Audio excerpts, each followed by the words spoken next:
Connect with Dominica May. I'm Dominica May. My guest tonight is Jordan T. Maxwell from Austin, Texas. Do you want to do a little spiel about yourself, just to introduce yourself to my audience of currently zero, but anyone who watches later?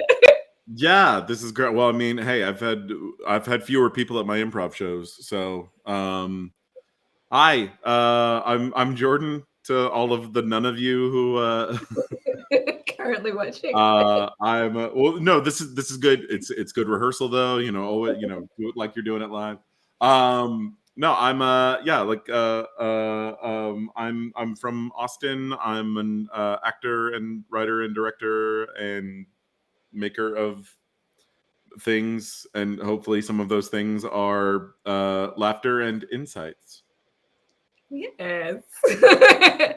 I invited Jordan tonight because we're both Marvel/comic fans. We've both seen the new Eternals movie.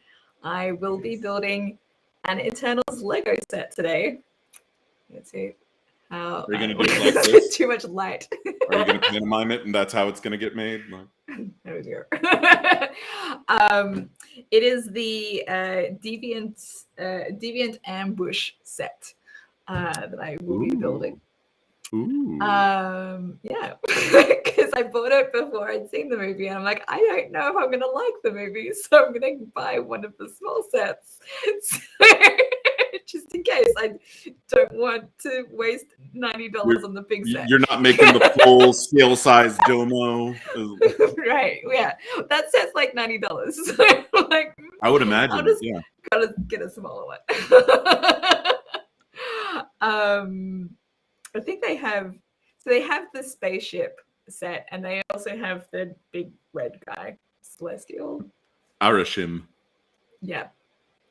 See, I've only seen Eternals once.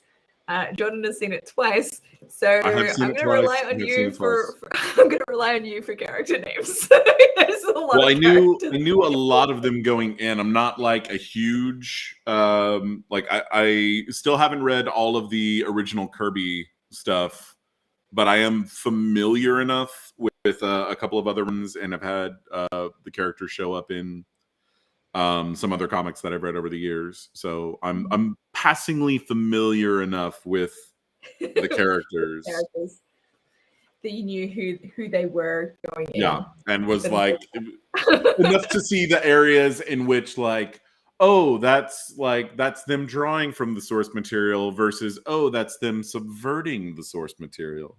Ooh. There's plenty of both. Plenty of both throughout the entire movie. It's such a Kirby love letter. We have a couple of facial expressions to choose from again.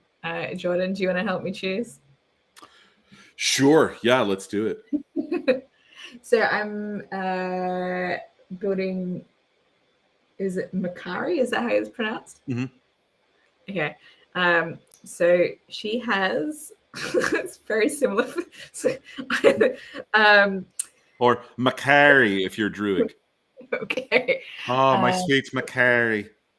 The very similar faces, right? So it's like sure, a little cocked eyebrow, a little cocky. I like it. Cocked eyebrow, and it's kind of like neutral lips versus cocked lips, and still cocked eyebrow.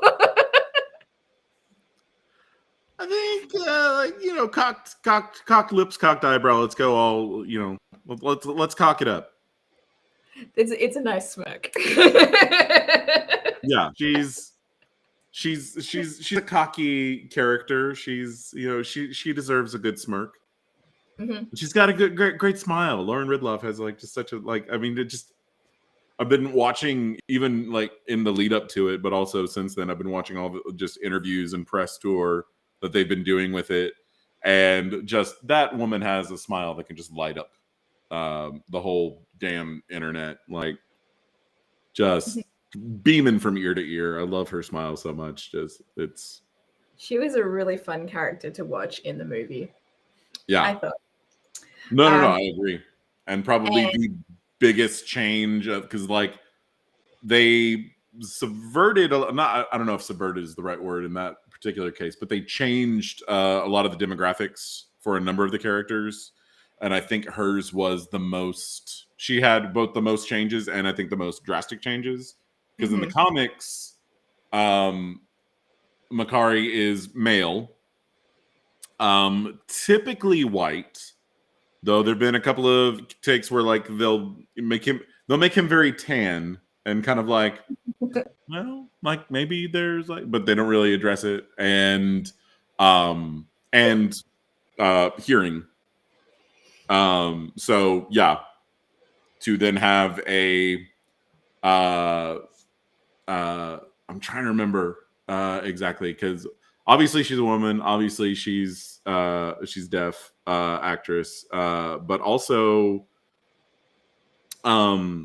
she's like, I knew going into it, just, you know, like looking at her and like hearing that, you know, she's a woman of color, and obviously she's you know, an African American woman, but apparently like she's half African American and half, I want to say, Mexican American.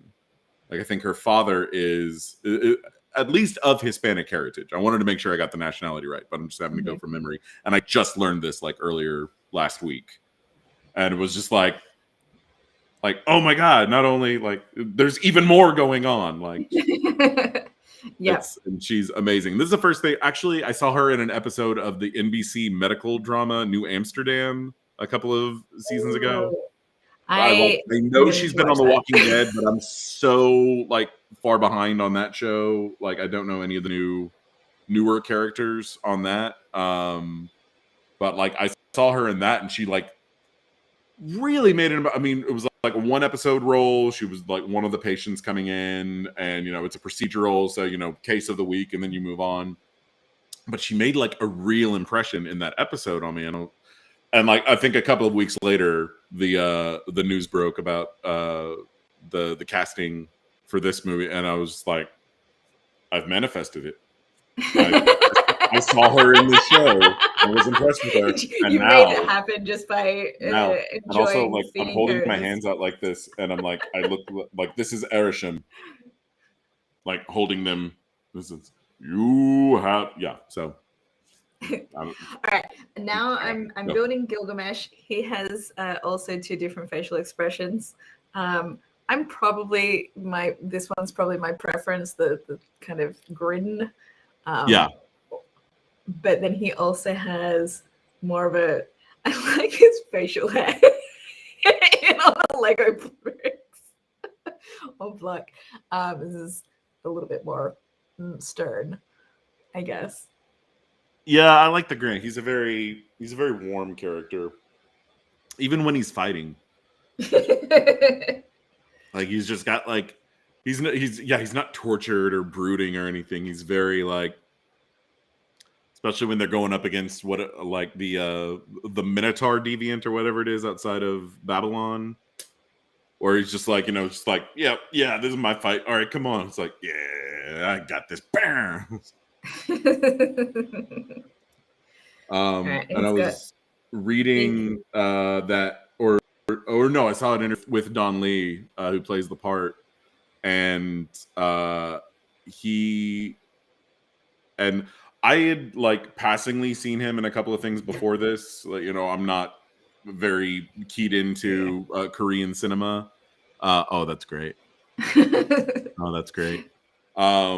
But yeah, he is like, you know, huge in Korean cinema, and I want to go check out more of his stuff. Like the only thing I think that I'd heard of from his resume was Train to Busan, the zombie movie, and but they were talking about the fact that especially for that big fight scene, like against the bull, like he's like a trained boxer among many other things that this guy is like talents this man has accrued over his lifetime. And so they like kind of base it around like, you know, it's like, all right, this is going to be a boxing match, you know, yeah, show us some of your moves. And I was like, that's so great that, you know, everything everyone said was kind of that Chloe Zhao really didn't want anyone kind of stretching, I guess, too far outside of their comfort zone, kind of based these takes on the characters around the actors and their personalities. And like, kind of got to know them and sort of fine-tuned, she was like, I don't want anyone like acting. It's just like, it's like, you're already going to be playing these superpowered demigods, so just be yourselves. That's the best part of acting, is just playing yourself. I mean, there's a lot of actors that are like that. Yeah, for a lot, it's a challenge. Like I struggle with it a lot myself, both on stage and on screen. Just trying to be natural when you've got a big character to kind of act through. You've got like a choice to make. When it's just like, okay, be there and yourself and vulnerable. And go like, oh God, I'm naked in front of the world. I've been naked in front of audiences, and that's more comfortable to me. Everyone has their own preferences. That's my kind of thing that I like to say.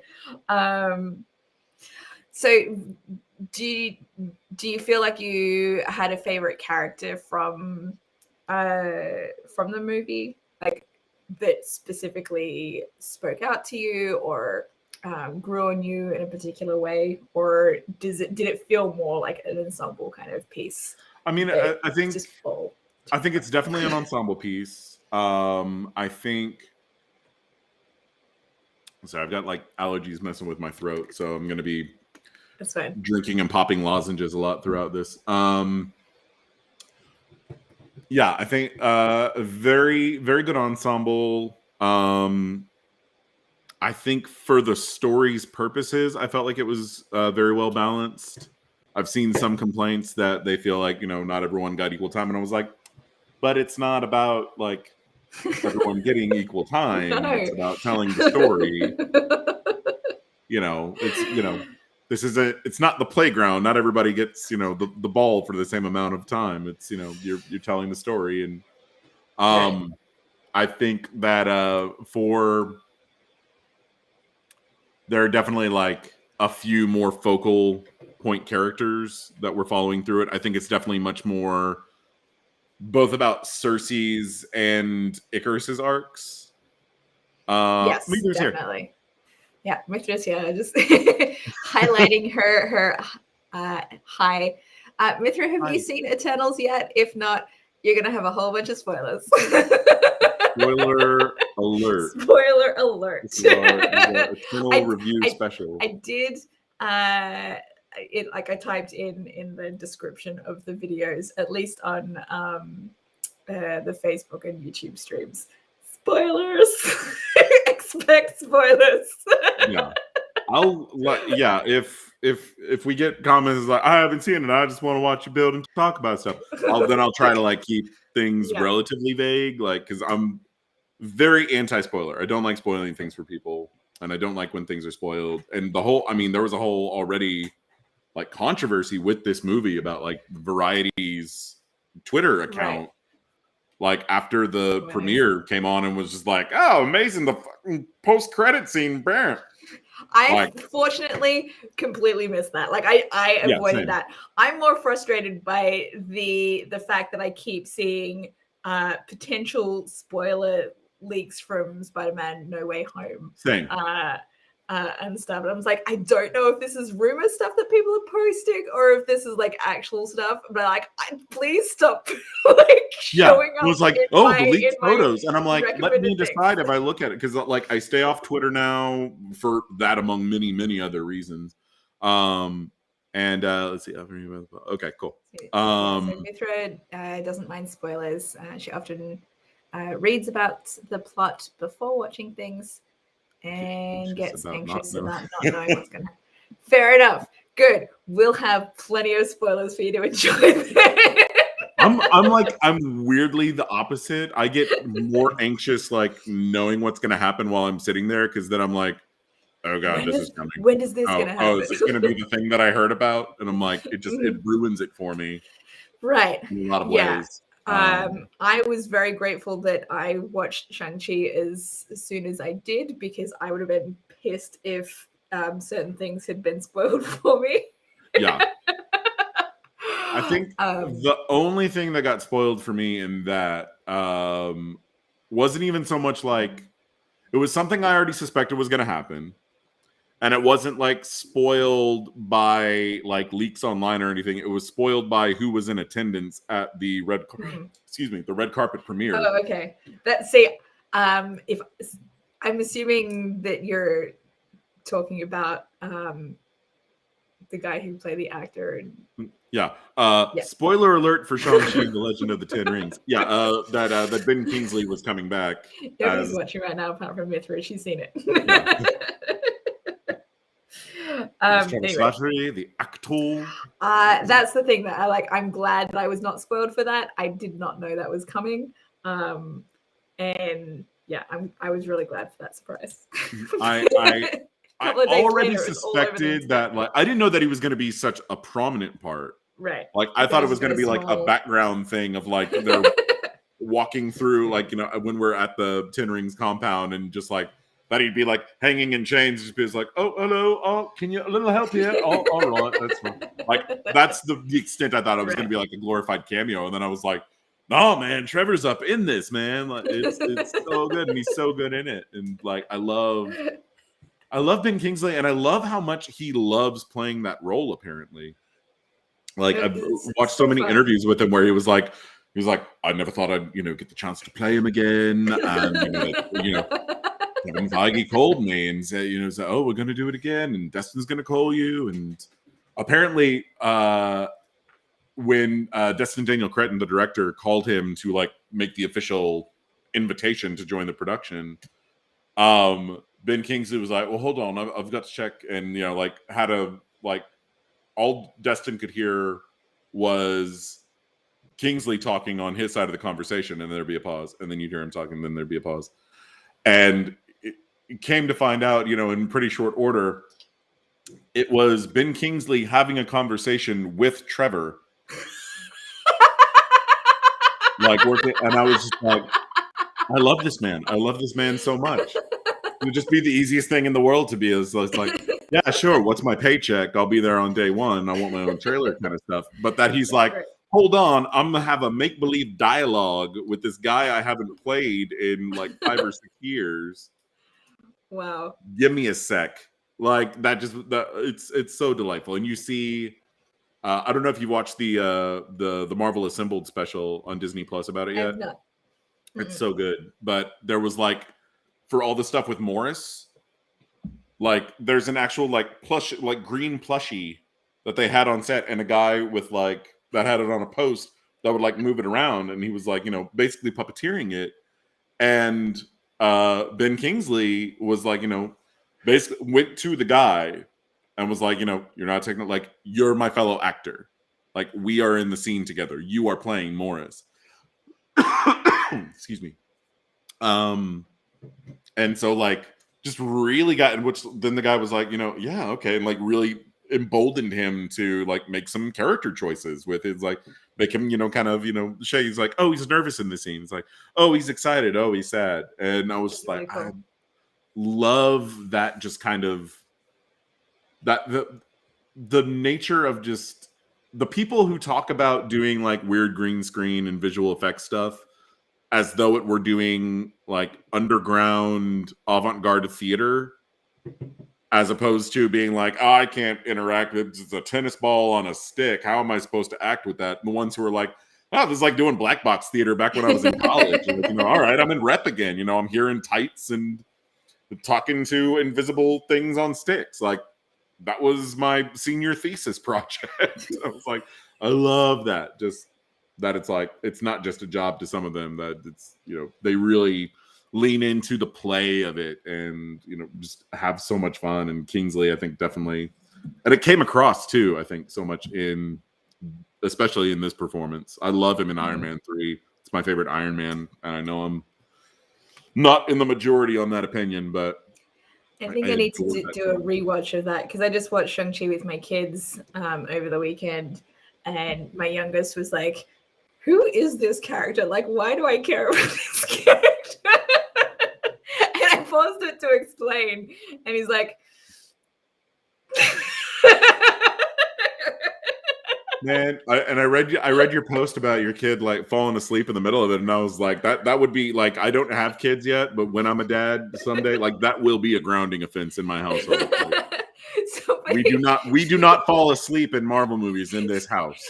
I had a comment on that post. It was like, disown this kid immediately. And I was like, oh my goodness, that's a bit extreme. I mean, they got to learn sometime. But, I think it was more, my kids, sometimes they have other activities that they prefer to be doing at any given time. So, I've been watching the Benedict Cumberbatch Sherlock series with this kid, and we're taking a good long time getting through it. I borrowed all 4 seasons from the library at the same time.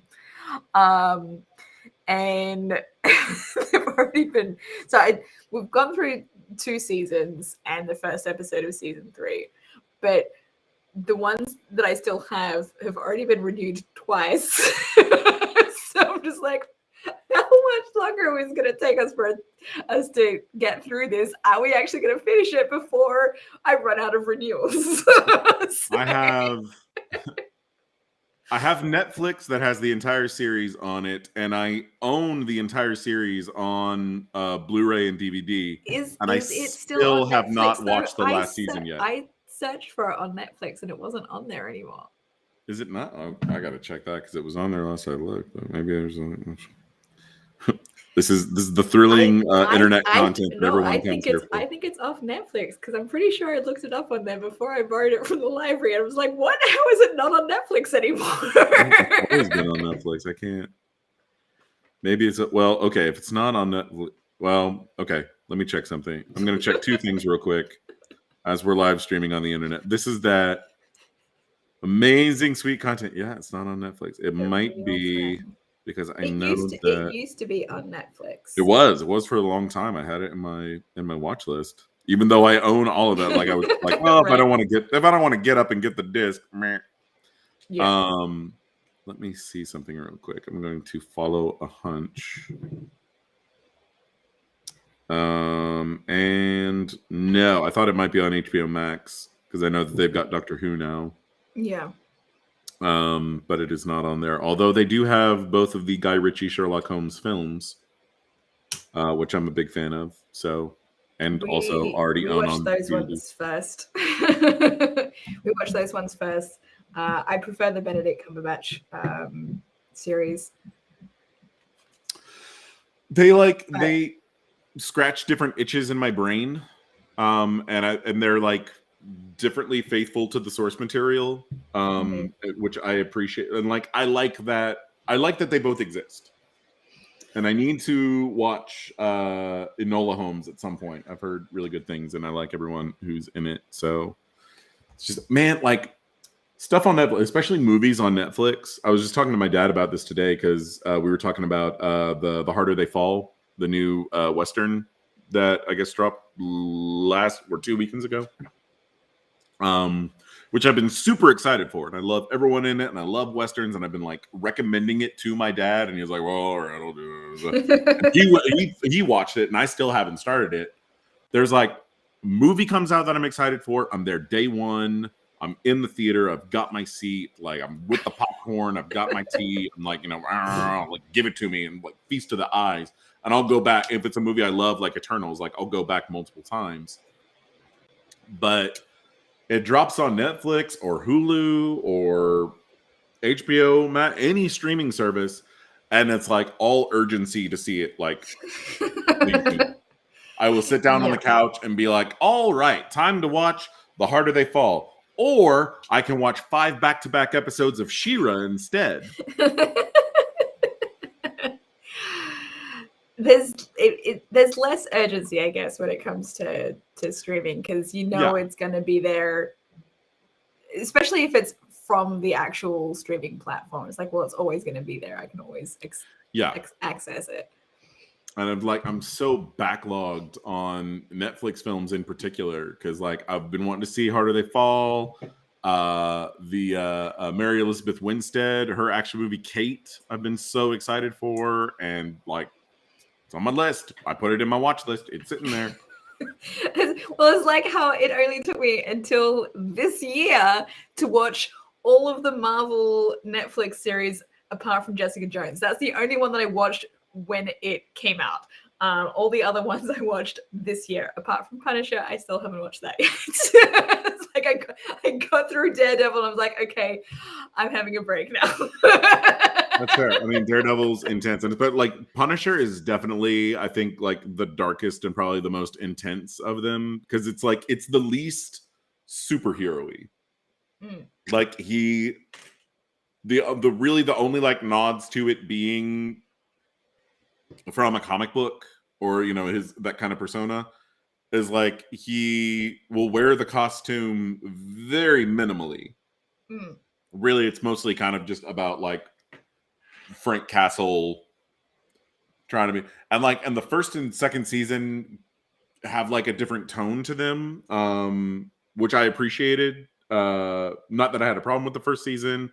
It suffers in the way that I think a few of the Netflix Marvel shows did, where like the pacing is a little uneven. I don't have as much of a problem with it as some other people do, but even I have to be. It's like this probably could have been 10 episodes instead of 13. Like are we?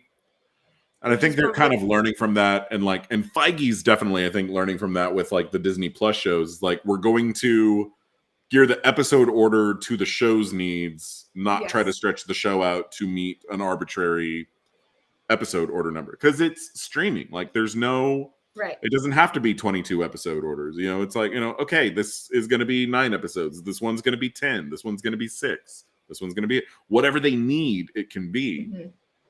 And the episode length too, like it's totally arbitrary. Like we've been trained to be like, half-hour shows, but they're really 22-minute shows because we have to leave room for commercials. It's online. You don't need to leave room for commercials anymore. Although I do think a lot of those What If episodes should have been longer than they were. I'll tell you, a lot of them ended abruptly. The only one that I had that problem with really, and that really felt like rushed to me, was the zombie episode. Like I wish that one had a little more room to breathe. The other ones, I was like, because it felt like the comic to me, and it kind of captured that tone where every adventure in the What If comic was kind of a one and done. Sometimes they'd have one that would run across 2 issues, but never really more than that. They've kind of been experimenting with that a little more recently and do like sort of What If miniseries. There was one recently that Chip Zdarsky did for Spider-Man that was like if he'd held on to the symbiote and like if Peter Parker had essentially become Venom. And that ran for like 5 or 6 issues, and it's really, really good. I mean, it's Chip Zdarsky, so obviously. The only What If comic that I've read, I think, generally, if I have read them, it would be like when they were part of a collected edition of something else. So the only one I remember reading is the one that I read recently, which was What If Karen Page had lived in Daredevil instead of died. Hopefully nobody cares about spoilers about that because that came out spoiler years ago. 25 years. Like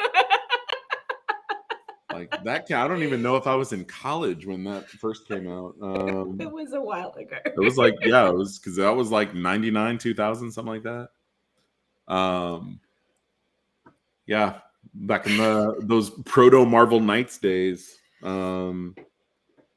I don't think I've read that one. I haven't read a lot of like the recent ones, but it was one of the first comics I really read when I first got into them as a kid.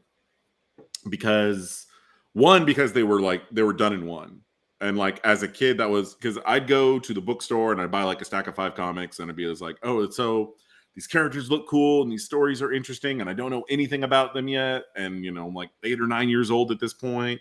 And then I'd get to the end and it would just be like, what do you mean I have to come back next issue to like the hell kind of racket is this? Like I didn't really have a concept of serialized storytelling at that point. Because like every show I watched too was like a sitcom or like some kind of procedural drama. So it was, everything was kind of wrapped up within one, unless it was the season finale. And then like, oh my God, cliffhanger, you got to wait all summer to find out who was standing behind that door. The What Ifs were like done in one, but also they were great primers on the other side of things, for like Marvel lore and continuity, is like there was not much of a back issue market at that point, and there were like trades were not really that much of a thing. Like occasionally you'd get like an iconic storyline would get collected, but so there was not a lot of opportunity to go back and read old stories if you didn't already have them, or if you didn't have like an older sibling or parent or grandparent who would like handed down these Silver Age tales to you. Unlike now, where it's all in collected editions, so you should be able to get your hands on it. Yeah, you can go find anything. Subscribe to it online. Go get Marvel Unlimited, get a Comixology subscription. You can find anything now, pretty much. Like even Miracle Man, which is now Marvel Man again, was like the hardest out of print thing. You couldn't find it. If you talked to anyone who said that they had issues of it or had read it or had seen it, they were either a liar or had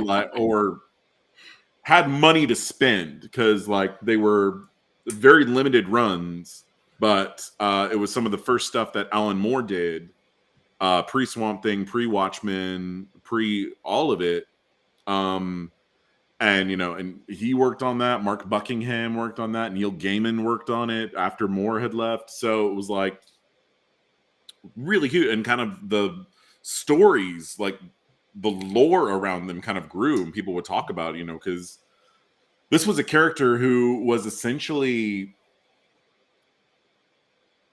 this is not an aspersion, it's the actual historical truth. He's a ripoff of Shazam, of the DC Captain, or the Fawcett Comics Captain Marvel, who's got a whole other like backstory, because Fawcett created him, and then DC sued Fawcett because they were saying, oh, he's too much like Superman, and so they had to stop publishing his stories. And because he was their biggest seller, they went out of business, sold their entire catalog to National, which owned DC Comics at that point. And then so DC bought the comic they just put out of press and introduced Shazam right into it, and was like, oh, now Captain Marvel. Wow. And then Marvel comes in and is like, no, you can't use that name because it's Marvel. And like, meanwhile, overseas in England, they, were like reprinting kind of without really permission some of these like Fawcett comics, because it was like, well, you canceled in the States, but we've still got these, so it became this whole thing, and basically forced them to stop reprinting Captain Marvel comics. So then they just kind of refolded it into this other character of Marvel Man, who then, like, throughout the 60s and everything, just typical, but instead of Shazam, his magic word was Kimoda, which is atomic backwards. Yeah. Wow. And he would, and so, yeah, but it was very, like, standard, like, very Superman-ish kind of character, but, with blonde hair, no cape, were, like, the two big exceptions. And then, like, Marvel came and said, well, you can't, especially when they tried to then reprint it over in America, they were like, well, you can't call it Marvel Man because we own the trademark on Marvel. So in the States for the longest time, it was Miracle Man. And then it like went away for a long time. And then Alan Moore came in the like early 80s and just went like dark with it. And it was like, his alter ego had forgotten his magic word, and it turned out that he had been experimented on, and his origin was an implanted false memory, and the sidekick that he'd trained all these years had gone insane from having this alien intelligence in his head and wound up like destroying all of England, and like Marvel Man had to like trick him into saying the word again, and then like snapped his neck while he was in human child form to keep him from turning back. And like it went dark, but it was so like iconic.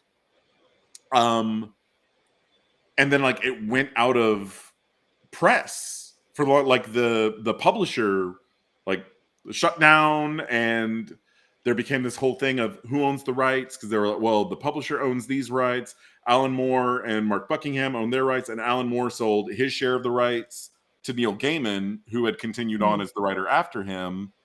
And then Todd McFarlane of Image Comics, the creator of Spawn, like bought the rights from, I want to say from the publisher, or it was like the publisher's son. It's a whole convoluted like legal mess drama. And so then McFarlane wanted to do more stuff with Miracle Man in the States and like reprint it and everything. So he worked out a deal with Gaiman to acquire Gaiman's share of the rights in exchange for Gaiman created a bunch of characters for the Spawn comics, like Angela and Medieval Spawn and this character Cagliostro. And so he's like, okay, well, we'll do swapsies kind of thing with it. And or it was like a separate deal with that. And Todd wound up reneging on the deal with like Angela and all those characters. So then Neil was like, well, then you can't have my share of Miracle Man. And then Todd tried to do Miracle Man stories anyway. So Neil sued Todd McFarlane for the rights to these characters and to get the share of it and to settle all of this, which then I don't know if you're familiar with the comic 1602. Yes. That Neil Gaiman did for Marvel. Yeah. Mm-hmm. The entire reason that exists was Neil Gaiman did it for Marvel in exchange for Marvel basically donating his salary and like a certain share of the profits from that comic to the like legal fund of going up against Todd McFarlane, who at that point owned like this multimedia empire of comics, animation, toys, all this stuff. And it's really amazing. You can go and like read the deposition and listen to their testimonies in court. And it's really fascinating, like, especially if you're into comics or like pop culture legality at all. But the arrangement that Neil had come to with Marvel was, once we get this settled, then I will come and do new Marvel Man comics for you. And so I got tied up in court a whole bunch, and like Neil like was going to secure the rights to his Spawn characters and then basically trade them back to Todd to get the Miracle Man rights so that Todd could use these Spawn characters moving forward. And then Todd tried to work around it by having basically look-alike characters. Like, killed off Angela, but, you know, introduced Beatrice or whoever that, like, other angels who were basically the exact same character design, but with, like, blonde hair instead of red. So I have a quick question. Is this the same Angela that wound up in Marvel? It is, in fact, because now here's the interesting thing that winds up happening. So it becomes a separate court case to prove that those characters are derivative of Neil's original characters, which he owns the rights to and thus is owed royalties on. Judge comes in and is like, and this is another thing, if you're into like pop culture legality, reading the judge's decision in that particular case is delightful, because the judge is just having fun with it. So 1602 comes out. They make the money that's going to go in. All these kind of cross-wired deals are happening. Meanwhile, come to find out, nobody who thought they had the rights to Marvel Man actually had the rights to Marvel Man. The creator, who was, again, bear in mind, essentially ripping off the Shazam Captain Marvel, still retained the rights and kind of came forward. He had just been living as like a recluse in England, and like came forward and was just, and like someone got in contact with him in Marvel's like legal department, because they were like, well, maybe we should see, because maybe he's still, because they wanted to reprint some of the older stories as well. And so they're like, well, we think he owns the rights to those older stories, so let's get in touch with him. And they reach out, and he's like, no, I own the rights to all of it. All of it. And they're like, wait, what? So like for years, this thing like was He was completely oblivious to all this stuff was going on. Could not be reprinted, could not be distributed. These things became back issue gold. If you found one, especially if you found one in like good condition, went for hundreds, sometimes thousands of dollars. Because like to collectors, this was the holy grail because it couldn't be reprinted. There couldn't be new editions, and this was the only way to read them. Then this guy kind of comes in and, and all of these like back and forth, you own the rights, I own that half of the rights, and we'll combine our rights to call forth She-Ra. I don't know why. I'm binge watching She-Ra right now. I'm going to reference it a lot. So then Marvel kind of comes out and is like, and they make an arrangement with the creator where he's like, yeah, you can reprint it and go ahead and, reprint all of it, tell new stories, do whatever you want to, give me like my share of it. But so then like Joe Quesada and Marvel kind of step forward and they're like, we've actually got the rights. So like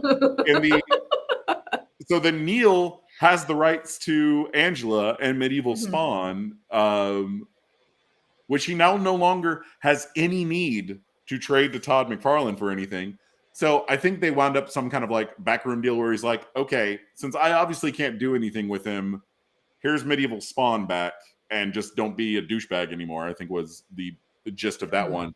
But then he was like, and Marvel, please feel free to use Angela from here on out. And then they spun all the stuff of her having her like secret origin as being Asgardian. And essentially, I mean, Angela is essentially the She-Ra of the Marvel Universe. Because in She-Ra's origin, she's kidnapped by Hordak and the Horde and raised separately and believed to be, like a member of the Horde forces, only to find out she's the like long lost, stolen away sister of He-Man, who is the Thor of the Funimation. I think I got that backwards. And I don't know how Loki's Skeletor, I guess, in this, but Skeletor's uncle. Although in original Norse mythology, Loki was Thor's like foster uncle, because in the original mythology, Loki is blood brothers with Odin, not the adopted son of Odin. So really that does all, it all checks out.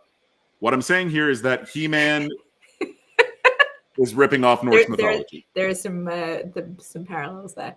There are many parallels. Anyway, that's my big info dump on one of the, like, you can go read much more informative articles. Anyone who's wants to read about it, there are great essays, and like I said, you can go and like listen to the testimonies because they're like recorded. They're a matter of public record.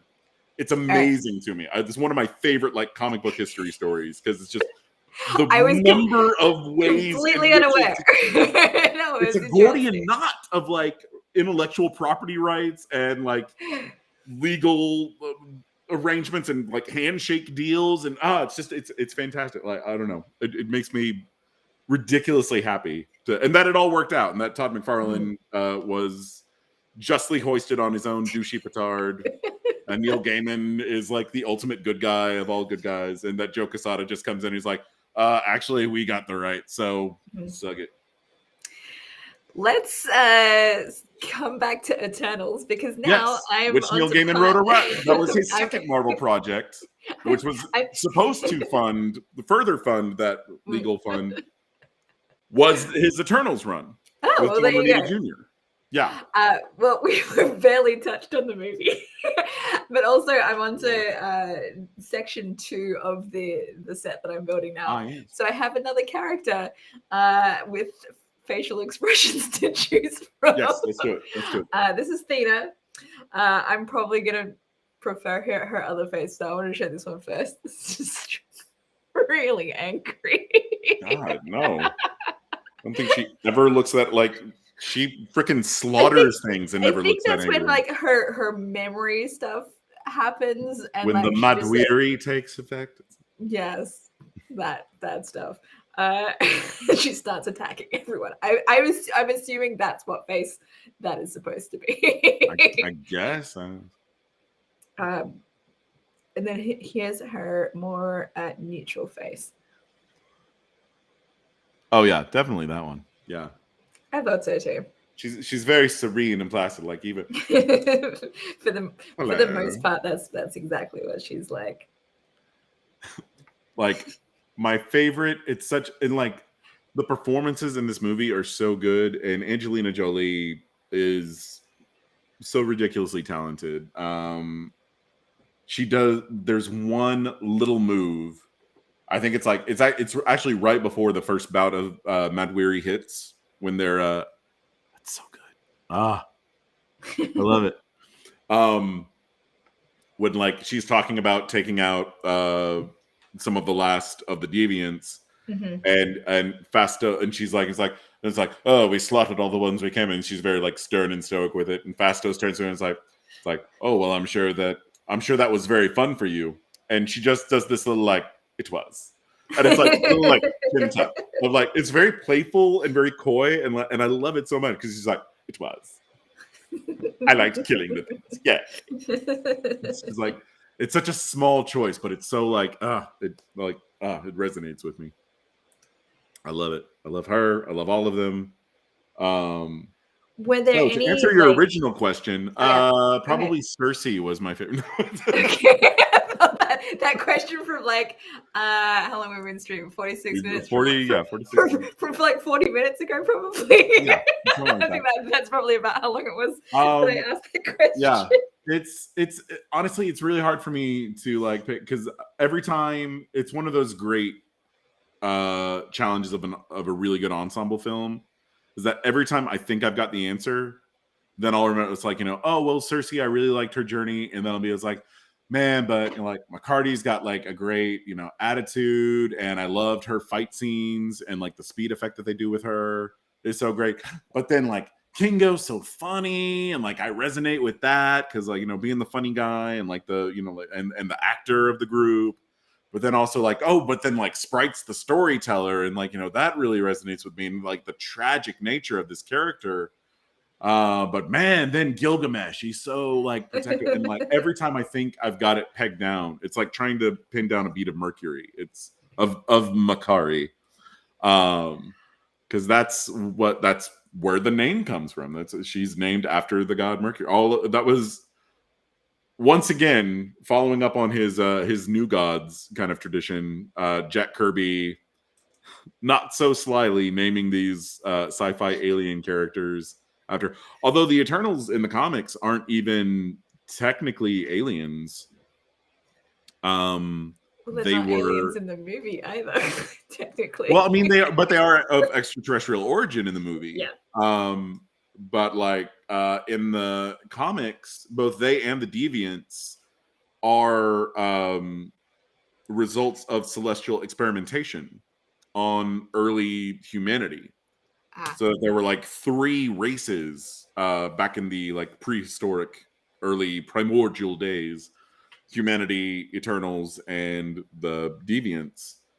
And then it turned out that kind of later on they retconned in the 70s. Well, I mean, the Eternals were created in the 70s, but later in the 70s and into the 80s, that the Celestials had done that on other planets as well, and that was how then you get like the Eternals on Titan, which Eros and Thanos are members of that group, and then there are Uranian Eternals that were created on Uranus, which like the original Marvel Boy from the 50s was one of those, and just and it's like, in other galaxies there are there are Eternals all over the place. And so I like the kind of like simplified, streamlined. It's like, nope, the Celestials made the Eternals in like one location and then sent them to these places. And the Deviants, my one ding on the movie, and it's not even a ding, it's just like something I would have liked to have seen develop more, and it's something Kirby himself kind of only really started to dig into towards the end of the original run, but like subsequent runs have kind of delved into it, is the real ethical question of the Deviants. That but in the comics, they're this just kind of mutation race. Like every member of the species is completely different. They're known as the changing people, and because they're very prolific, so they basically conquered prehistoric Earth and enslaved humanity. So that was then the Eternals were like, oh, well, we're the protectors. And so they came and kind of keep the deviants in line and drive them underground. And it's like, oh, the deviants, well, we can wipe them out. There are so many of them. And then I think like Kirby gets like, I think 6 or 7 issues into the run, and he's like, am I promoting ethnic genocide here? Oh, man. And so he starts to kind of flesh out some of the deviants a little bit more and have the Eternals basically ask themselves that question of like, and so then in subsequent runs you've gotten into, and actually in the comics the main deviant in this movie that Bill Skarsgård plays is, I don't know that he ever gets named on screen, but he's playing a character named Crow, who's one of the like kind of chief deviants in the comics. And in the comics, he and Thena actually have this like forbidden kind of Romeo and Juliet romance, kind of on again, off again over the years. It's forbidden, and then it's like one of them will get killed, but then come back and maybe remember and maybe not so much. And so I thought that they might be going into that a little bit and playing with it, that like, especially after he had absorbed Gilgamesh's power and memories, that like maybe that then he had absorbed like Gilgamesh's not necessarily romantic love for her, because that was one thing I really appreciated, was that they had this like love-based relationship that was completely aromantic, at least from my perception of it, which I really liked. Too. Mm-hmm. It's so rare to see that it's just like, we are old soldiers. I'm the protector. You're the warrior. I'm going to stand by you through this. And it's such this like deeper bond than romantic love or sex or, whatever the case may be. It's just like, no, I'm going to look out for you because that's what we do, because that's the nature of our bond. And that Crow had maybe absorbed that. And then it went a little more standard that like he was using it then to manipulate her. But it was like, I don't know how. My take on that sort of thing was, I would have liked to have seen him evolve more to have more like relatability, so they did have more of a like, I wasn't expecting to but it is what it is. Yeah, I mean, it was like, because he kind of has a point, and in a movie that takes its time and really points out a lot of kind of ethical and philosophical debates, it felt like his point got glossed over a little bit in favor of this of the misdirect of who the actual, like, I wouldn't say villain, but like threat of the movie is, because it winds up not being the deviants. The deviants are a red herring. The deviants are a feint. And I think that depending on how you execute it, either that limits you then, because then what do you do with the deviants once you've had the reveal and you know that they're not as much of a threat? And it really comes down to, after the fight and the Amazon, after the ambush. Right. So but they easily could have teamed up together, right? To attack the actual enemy, which was the people that created both of them. Yeah.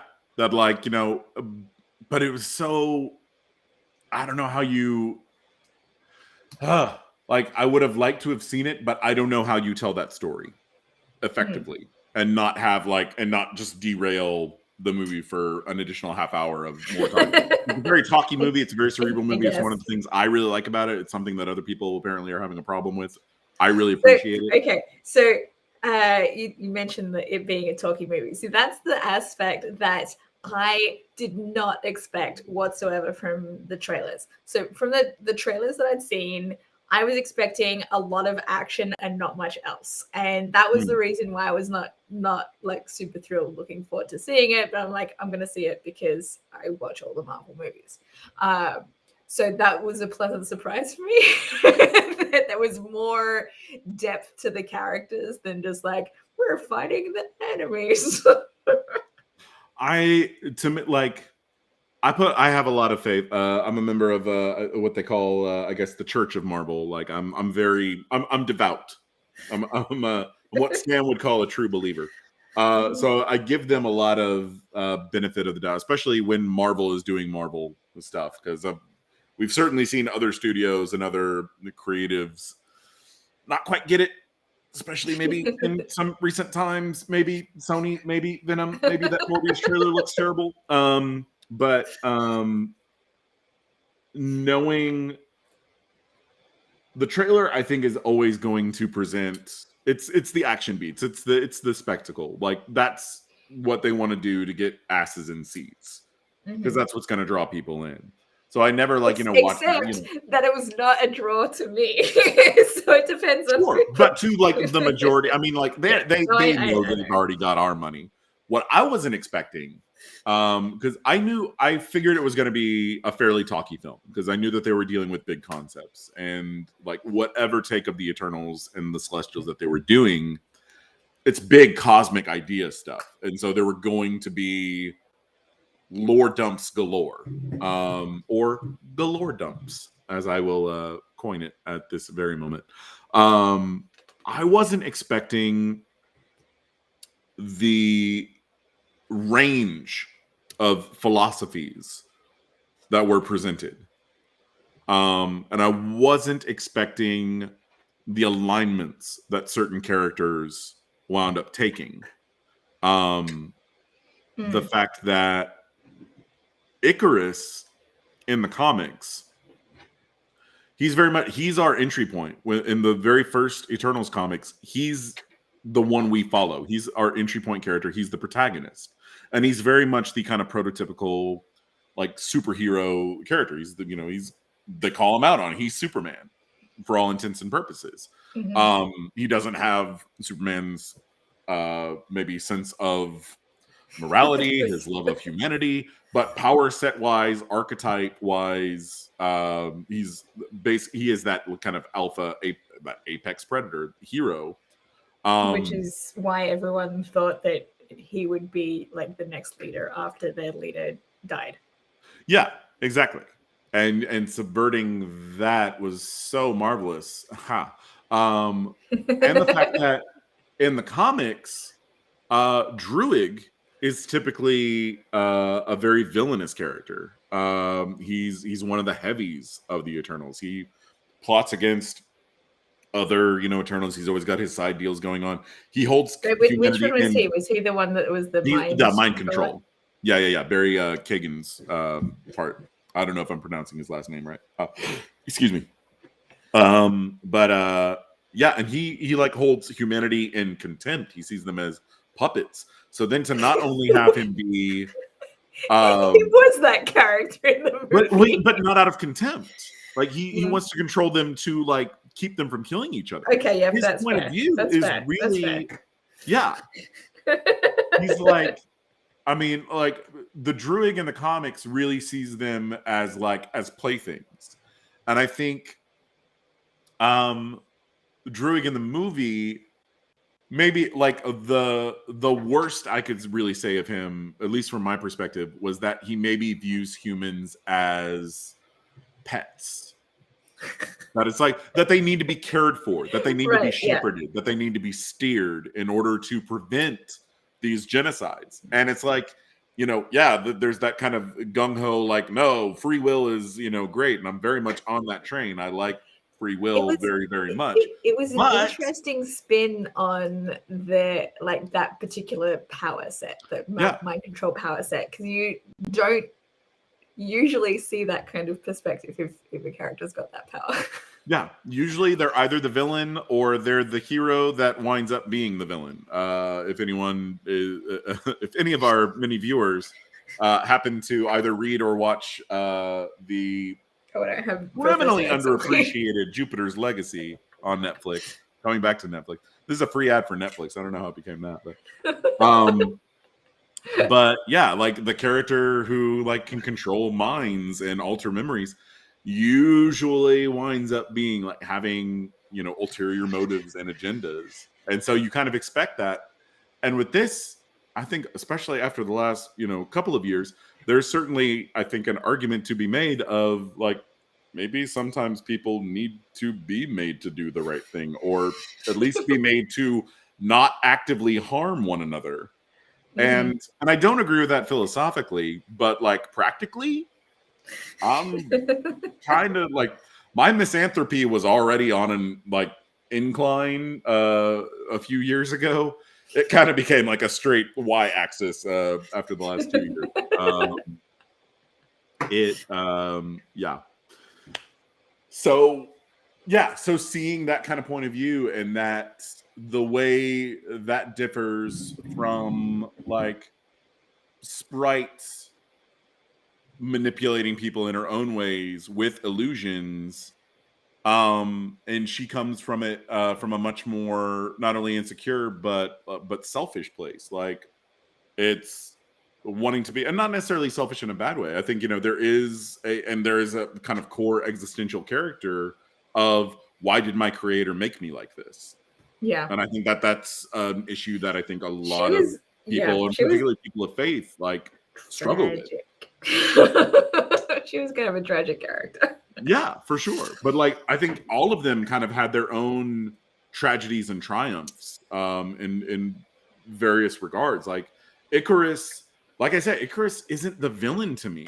Like, he's the one who wants to destroy humanity, but like, that's what they were here for. Like, you know, to safeguard this life coming in that will give life to billions throughout the universe. And who are we to stop this from happening?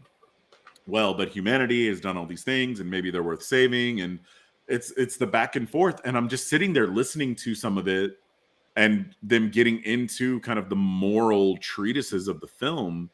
And I'm just like I know whose side I'm on, but I don't necessarily know who I 100% agree with, or that I think any of them are absolutely wrong. I think Icarus was wrong. The unforgivable crime to me is not that Icarus was opposing them, or that Icarus wanted the Celestial to come into being. It was that he killed Ajax. It was that he, like, you know, that he pushed her to her death. That his zeal and his like blind faith in the mission led him to commit that level of betrayal. Yes. That it couldn't just be this like exchange of ideas, this debate of, well, maybe we should, maybe we shouldn't. He's like, okay, all right, cool. Well, before we go stop it, let me show you this one thing real quick, yeet. And it's like, this was your leader. This was essentially your mother for ages. She trusted you, and you alone, with the truth of the mission. Do you think that she realized that that was the kind of perspective that he was going to have, and that's why she ended up entrusting the leadership to Cersei instead? Or do you think she had planned on entrusting the leadership to Cersei regardless of?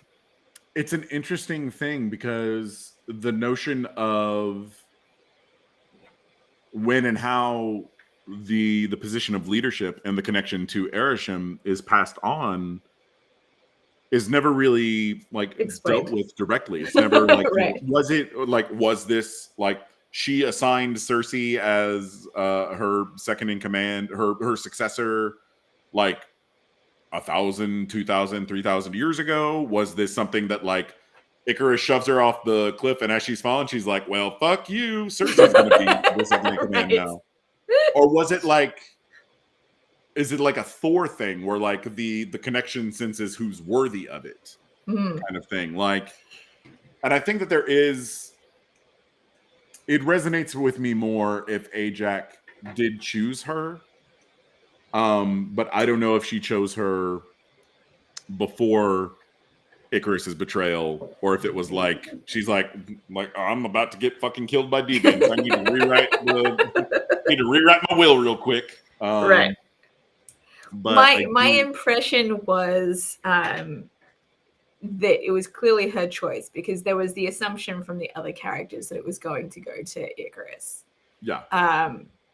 So it's more of a question of, when did that decision take place? It would be interesting. It was like right as she's dying. It's like I can tell that I'm about to die. Screw you, Icarus. You screwed me. Yeah, which is why I like the notion maybe a little bit more that that she'd already chosen Cersei, like as her it's such a weird thing because you don't get into the specifics and like the protocols of like upon death, who will this pass on to? Is this something that's ingrained? Is it something she has to make like a conscious decision about? Is it pre-programmed into it?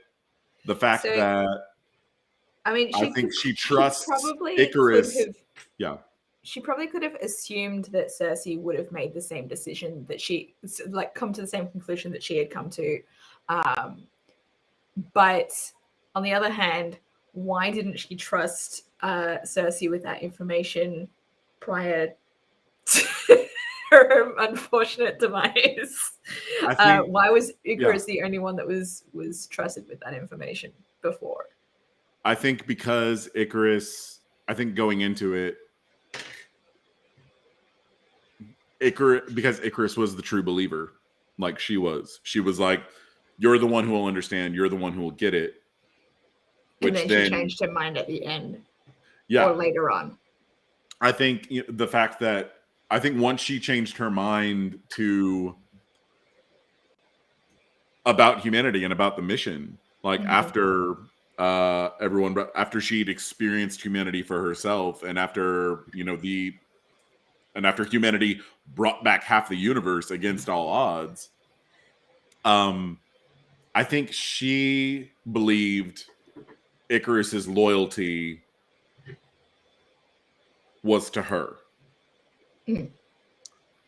And the fact that Icarus's loyalty in his mind was through her to Erisham and to the mission is what wound up kind of being her downfall. I think the fact that she knew she could trust Icarus with the truth of the mission, which makes me like to think that she chose Cersei as her successor because Cersei is that counterbalance. Even before, she is empathy, she is change, she's going to be like, you trust Icarus with it. It's the reason that I'm trying to think of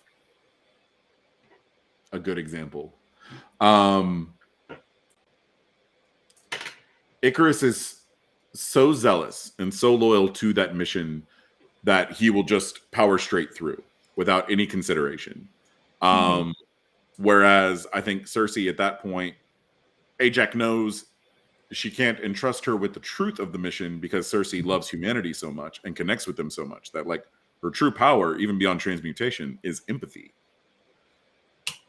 And so, but then that makes her the natural choice if something were to happen to Ajax to be, it's like, because once she takes on that power, like she did, she's going to find out the truth of the mission either way, that way. But she'll also, it's the, like, in a weird way, it kind of ties back to Captain America, the First Avenger, when Erskine is talking about why Steve is the choice to receive the serum. Because a strong man who has known power all his life may take it for granted, may lose respect for it, but a weak man knows the value of strength and knows the value of compassion. And I think Cersei is kind of the embodiment of that. And it's like, so if you take the sphere as being analogous to the serum, it is her understanding, because she's never been strong. On the surface of it, she's kind of like, I guess, maybe Sprite too, but like she's kind of she's both the most and least powerful of the Eternals, because she can change anything as long as it's not sentient into something else. But like, that doesn't always have the most direct applications in combat, and if they're being sent as warriors, but I think she kind of sees them as also being diplomats, essentially. That like humanity is to be cared for, is to be guided along to a certain extent. But she's also always been able to hide behind the more powerful members. And behind Ajak, as the kind of avatar of compassion, her actual power is healing. Like, so, she's always kind of been able to, like, okay, it's like, oh, well, I'll help out here and there where I can. But really, I just want to hang out and make bread and, like, help with irrigation and kind of, like, take pictures for my Instagram and, like, really enjoy humanity. She's never really had to take a leadership position, which I think makes her the best choice for leadership. Like, it's the people who want leadership that you want to keep out of it as much as possible, and the people who tend to avoid it who have the qualities that make great leaders. It's the great paradox of leadership. I've always said, the people who seek it out are the last people you want to have in charge, and the people who shy away from it, give them the throne. So it's really about, like, the whole movie's journey for her is her coming to the acceptance of that power, not only believing, well, I guess maybe Ajak made the right choice, but even more so than Ajak's choice, she has to make the choice for herself. Mm-hmm. And really coming into it and having to be like, it's like, oh, well, no, Druid can put it to sleep and that'll be fine. I don't want to kill anything. I don't want to do it. You take responsibility. She takes forever to be like, oh yeah, I can actually do this. Yeah. I think, and part of it is that she doesn't want to, if she can avoid killing this creature, like, she wants to find the best solution for everybody. Like, she's like, if we can put it to sleep for a while, and then maybe we can, like, build an ark and we get the people off the planet, and then, like, once everyone's gone and, a few decades, then we'll bring the celestial, back. It's like, okay, wake up, time to wake up and go make new galaxies. Bye. Okay. We move these people over to, the Skrull home world now, and, or wherever the hell they're going.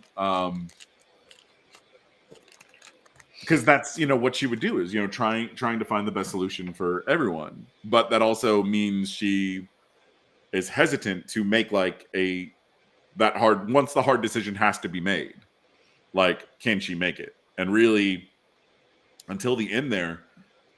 And the amazing thing to me, I love that the final confrontation between her and Icarus, she doesn't do anything to defend herself or to attack him. She's just like, you're here, and doesn't say a word, doesn't raise her hands. And her ultimate defense is the connection that they share. And it's not only that, but that it works. Yeah. Like, you see, he's up there, the eyes are flickering. Like, he's getting ready, he's trying to summon that. He's like, I gotta do this. I gotta do this. And instead of, like, the typical big bad fight at the end of one of these movies, the fight is the montage of their relationship from that moment all the way back to the beginning. And I saw someone point this out in one of the reviews I was watching that I loved. It's that the real love triangle of this movie isn't Cersei, Icarus, Dane. It's Cersei, Icarus, humanity. That, like, from that first moment when they're on the Domo, when they first meet each other, and she's looking out, and she's like, it's like, looking at Earth. It's beautiful, isn't it? He never takes his eyes off of her. Mm-hmm. It's like, it's not that he comes around about, humanity or thinks that the Celestial shouldn't be born. It's like, I can't hurt this person I love, that, like, I gave up being with her because I didn't want to hurt her or have her suffer from knowing the truth that I've been burdened with. Mm-hmm. And that in the end, it is that kind of, like, I love you, but I can't be with you, and I hurt you, and also I betrayed our, family, and also, like, just all this, like, but I've also betrayed my mission. Like, he's a man without a cause, and he's now a man without a family, and so all he has left is to fly into the sun. Right. It's very so. Speaking of, because that's obviously a very mythological Icarus thing to do. I enjoyed how they worked that mythology into the story, with, like, sprites, storytelling. That's how the story of Gilgamesh, the mythology, the oldest story in existence. Did we already talk about External's External's dementia? dementia. We touched upon it a little bit when we were putting Fina's head on her minifig, the Madwiri. Oh, you're right. The dementia. So, yes. Which yeah, we only touched on it though. Yeah. So it was. I mean, Mitra hasn't seen, so maybe we explain a little bit more of what that actually is. So Yes. Well, there are two versions of what, because there's what it's believed to be for the majority of the film, and then there's kind of what it winds up actually being. I was thinking just explaining what it actually is. Okay. I mean, big spoilers, Mithra. Big spoilers here. So the Eternals are. Wait, let's see. Okay, I want to hear about everything. Okay, so big spoilers. I'll start with what it actually is, and then you can go into explain about what the theory was prior to well, shouldn't we do it backwards? Because fine. You explain that part, because I don't really remember that aspect. Okay. I remember what it. So it really is. It does kind of amount to what kind of how Mithra described it. There was as like Eternal's dementia. It is what they believe it to be. Is after thousands of years of life in existence, that an Eternal's mind can't process all of their memory and experience. And so it kind of starts to, fade and flicker, and it becomes very much like dementia and manifests violently, as some cases of dementia can. As people lash out, unfamiliar surroundings and not really know, especially for a soldier like Fina. So it's not only has parallels to dementia in that way, but also PTSD. Mm-hmm.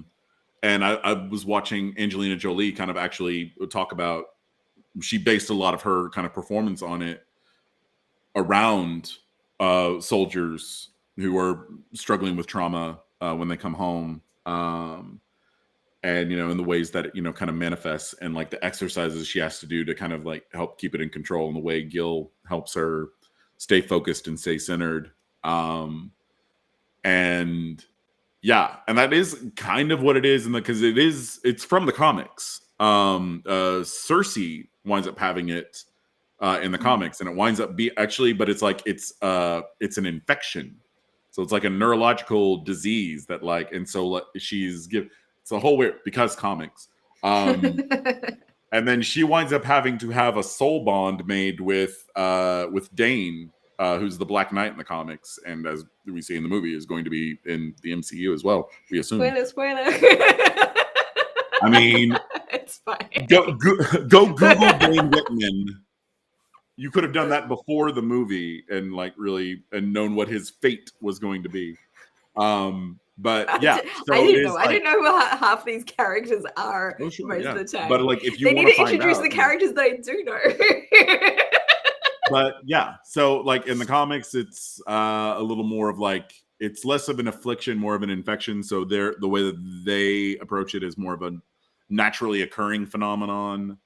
That then they're I thought that was just a myth. Well, there's no cure, so we didn't want to tell you and have anyone, be worried. But now, apparently, this is something we struggle with, and I can go and reset her memories. Which then, you think about what it actually winds up being, Ajax saying, "Oh, I'll take her and reset her memory so that she won't be afflicted with them." Becomes much more insidious. It's already pretty fucking insidious. And so I hand the baton over to you to explain what it really is. So it turns out that the Eternals are not living beings. They are... they're living beings. They're just they're not born. But they're essentially robots, right? Created by the Celestials. And so they are created specifically to go to different planets to destroy deviants, to create life and nurture life on these different planets until there's enough life on the planets to birth a celestial out of the middle of the planet, destroying the planet. Right? So these characters have done this with countless worlds through thousands and thousands of years. Millions. They've been on our world for thousands, right. But like so across the entire cosmos, yeah. Right. And so in order for them to be able to continue to do this, their memories get wiped after each planet that's destroyed. So in Thena's case, she goes a little loopy with the memory stuff because her memory was not properly wiped. And so she's having these kind of flashbacks to previous events. Did I capture that kind of pretty more much? Or less? Yeah, it's not so much that like her memories are fading. It's that old memories are coming through. What would happen to you folks if you had to retain that much? I mean, I would definitely forget things. I would be able to say, it's like, well, where did I? It's like I forget shit now. I'm only 40 and I forget shit all the time now. And I have one of the best memories of anybody I know. People will tell you that. But I used to have a great memory, and my memory has, I feel like, intentionally blocked certain things out of my mind, so I don't like remember stuff. Yeah. So Eternals are like the agents that protect the womb from viruses and stuff. Yeah, probably. Kind of to a certain extent. Well, but what we also find out is that Celestials also created the Deviants first, and sent them because they were like, well, we want on the planets where we have planted celestial seeds. We want life to thrive so that then there's eventually enough energy that they can feed upon that. Like then life basically becomes placenta to this birthing process that then like, oh, now I've got enough of like this food storage up and like now I can be born. And then the baby celestial will then go and take that energy to create more universes and more, not universes, but more galaxies and worlds and suns and planets for more life to thrive. So it's part of like the whole cycle. So they initially created. Sorry, do you mind if I interrupt you? No, go ahead. This aspect is the thing that I found really fascinating. Like prior to seeing the movie, I was like, why Eternals? Why now? Why are you introducing this to the MCU? And like particularly at this juncture. And so it was learning about the impact of like Thanos's snap and then bringing everyone back. That was the big reason why the whole celestial birth was about to happen. If they hadn't brought these people back, it would have taken a much longer to have all the energy needed. So I was like, oh, that now I understand why this movie, why now?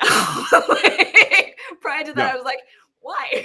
Why is this relevant to the MCU?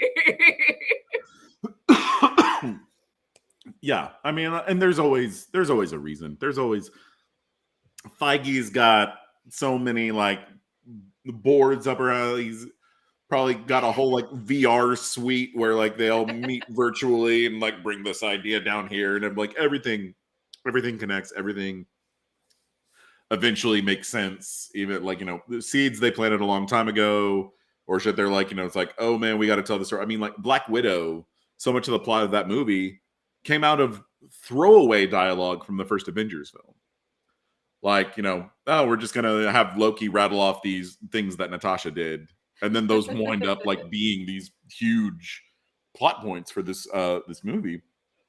And that's the thing I've always really respected about the MCU is their ability to go back and see like, it's like, oh, we can pluck from this. Like nothing has to be created whole cloth. We can have all this come back in. Interesting question. Moving into this a little bit, because we kind of touched upon it a little bit with the snap. And I referenced it a little bit earlier. And this ties into the mid-credit scene with the introduction of Eros. Yes. Thanos' brother, who's established one is Thanos' brother and is established as an Eternal. Both of which are facts from the comics.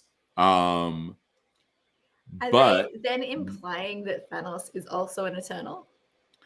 That is, I mean, could you? That would be that would my. be yeah. I mean, he is in the comics. But He is. then there's the question is, okay, so how? Because I mean, Gamora and what's her name? Nebula. Nebula are his daughters. Are Yeah. they like blood related? And Oh no! Those are. I mean, okay, it's they're, like adopted, everyone. kind of. I mean, like the Black Order call themselves the children of Thanos. Okay, and we all see. We see in Infinity War, we see him go and take Gamora from her homeworld, from like her right, entire that's right. people are being Yeah, no, slaughtered. you're right. And I he like forgot about that. adopts these war orphans that he is. So yeah, so it's very very likely that he's an Eternal. So there's another relevant reason to bring this in now. Yeah, but like my question is that like Eros seems very keyed into the knowledge that he's an Eternal and has knowledge of the Celestials and the mission and all of those things.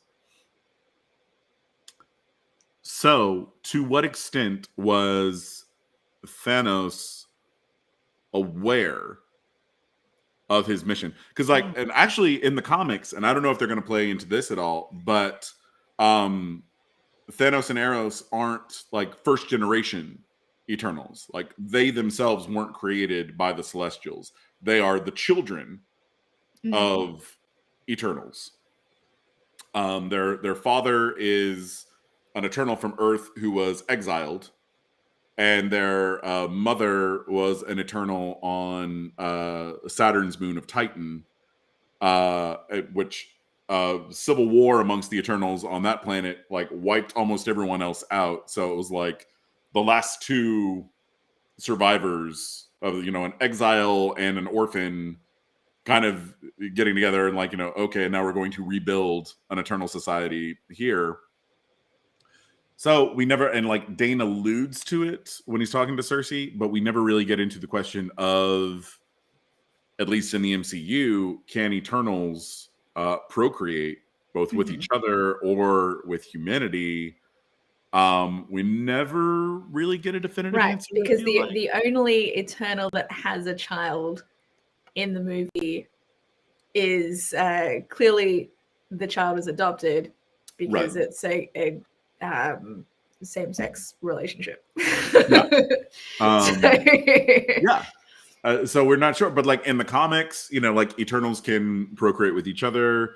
Athena is able, Eternals can procreate with humanity, but the child will almost always be born as human.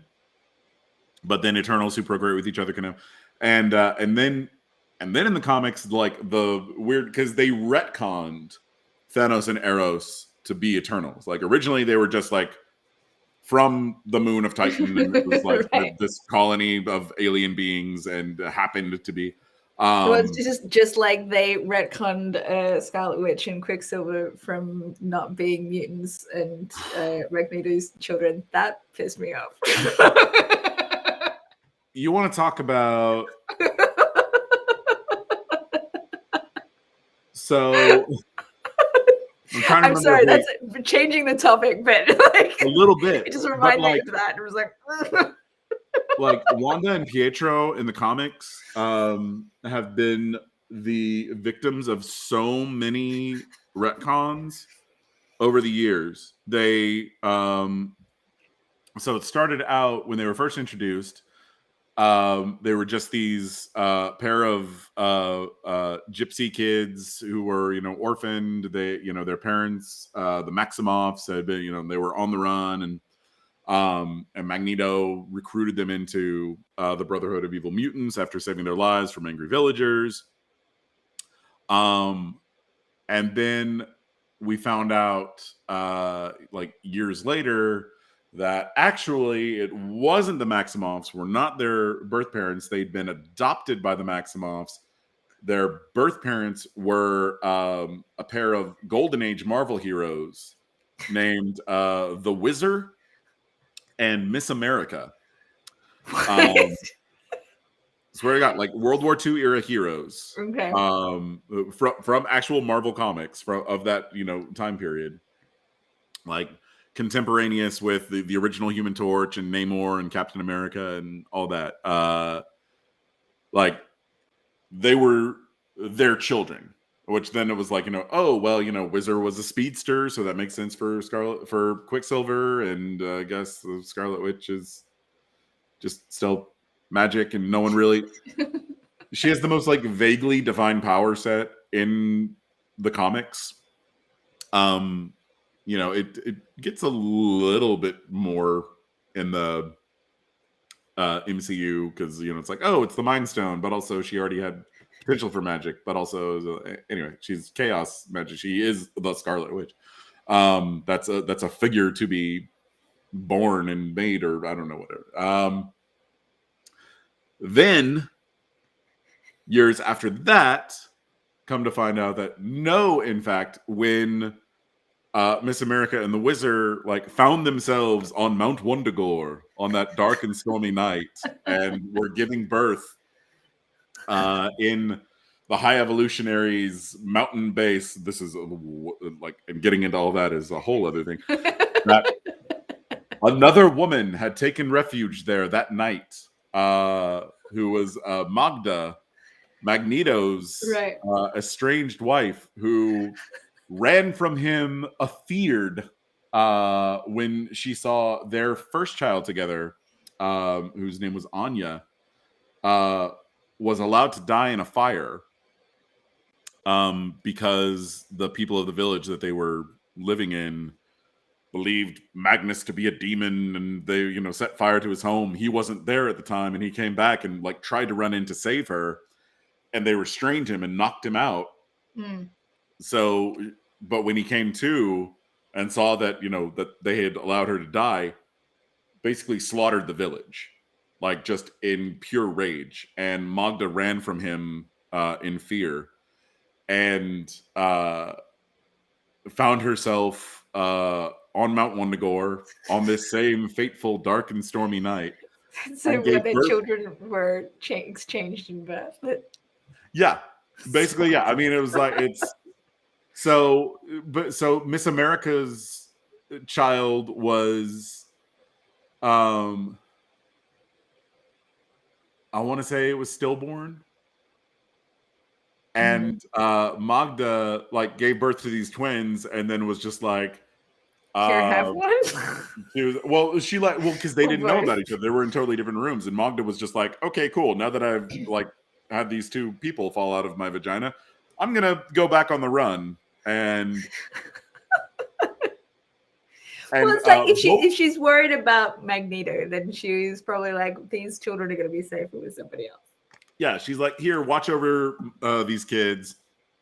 If a guy with white hair and magnet powers comes calling, I was never here. So Bova, who yes is a cow woman, gives the twins to Miss America and the Wizard, who they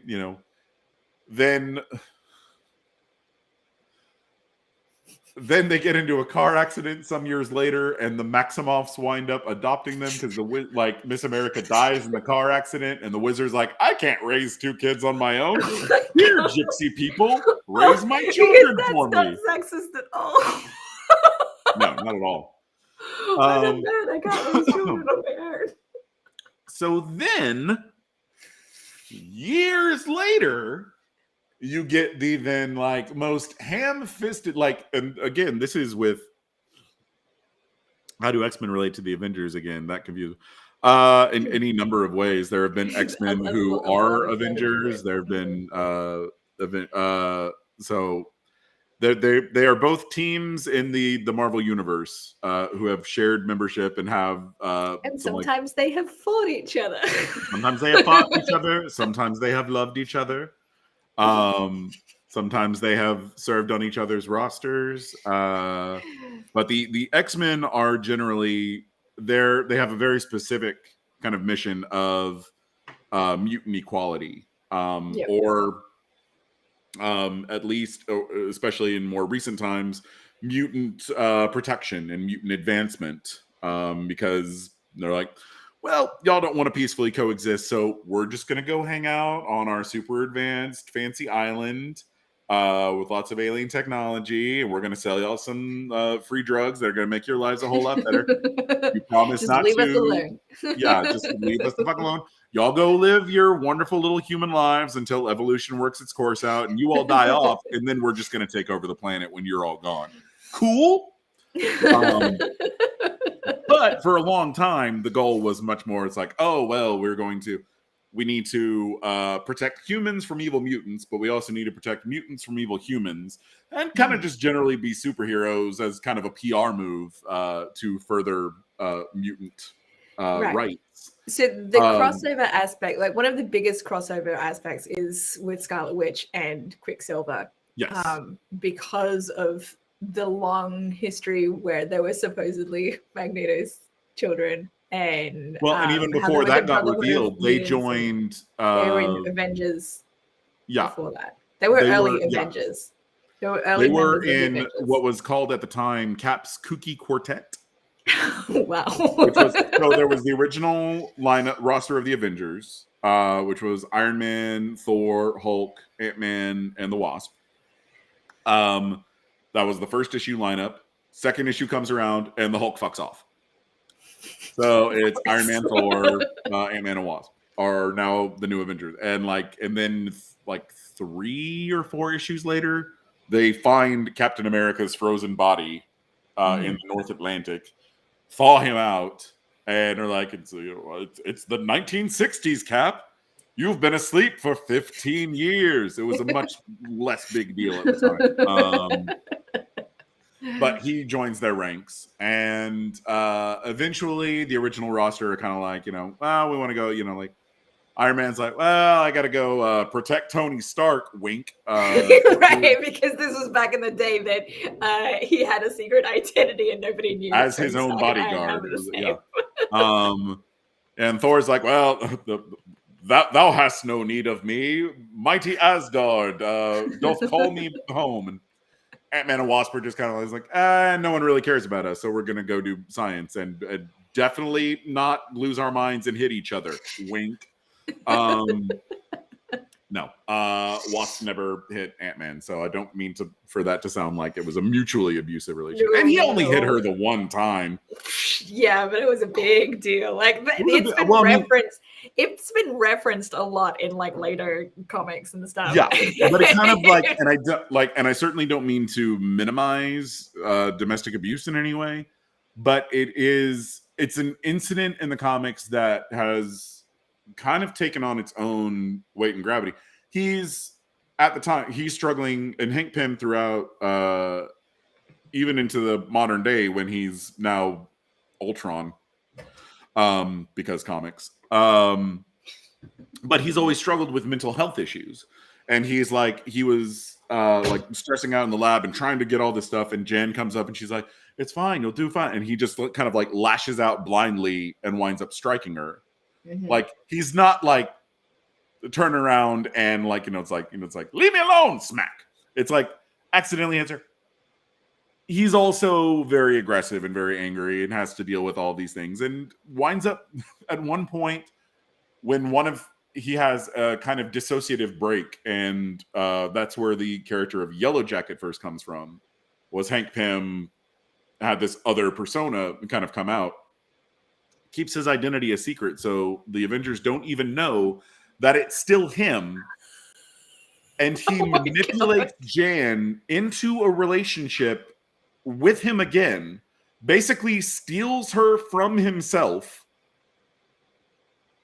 Oh my God. I'm not saying this was ever a healthy relationship. Way worse. I'm not saying that by any means. It's just kind of it's been built up a lot into Hank's a wife beater, and this was an abusive relationship, and it's it wasn't a healthy relationship, and it was certainly a toxic relationship. But as far as physical and emotional violence, there was really kind of one incident that's taken on, because it was so rare for it to happen at all at the time, that it's kind of resonated since then, and sort of became this kind of game of telephone where fans have heard about it over the years, right? So without necessarily reading the original. I think I encountered it because it came up in Bendis's Avengers run. Yeah. So I don't.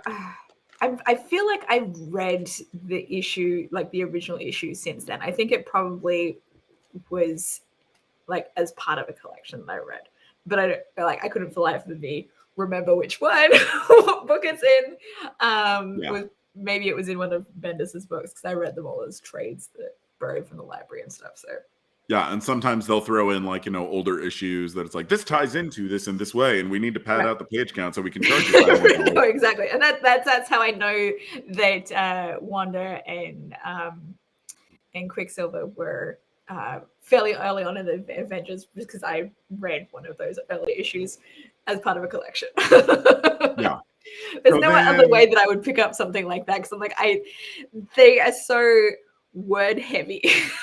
Those older issues are so word heavy that it takes twice as long to read, at least. Yeah. And they generally have more pages as well, I think.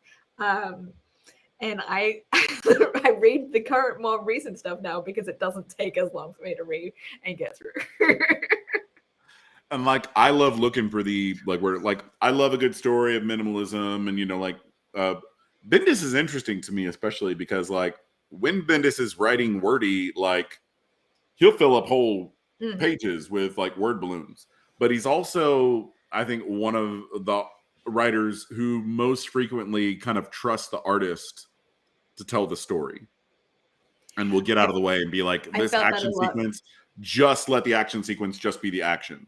Right. Whereas like the tradition for a number of years would be like the midst of a fight and you'd have like a 5-paragraph thought balloon as he's throwing one punch and be like, of course, what he doesn't know is that's why Spider-Man has all these quips and things when he's fighting.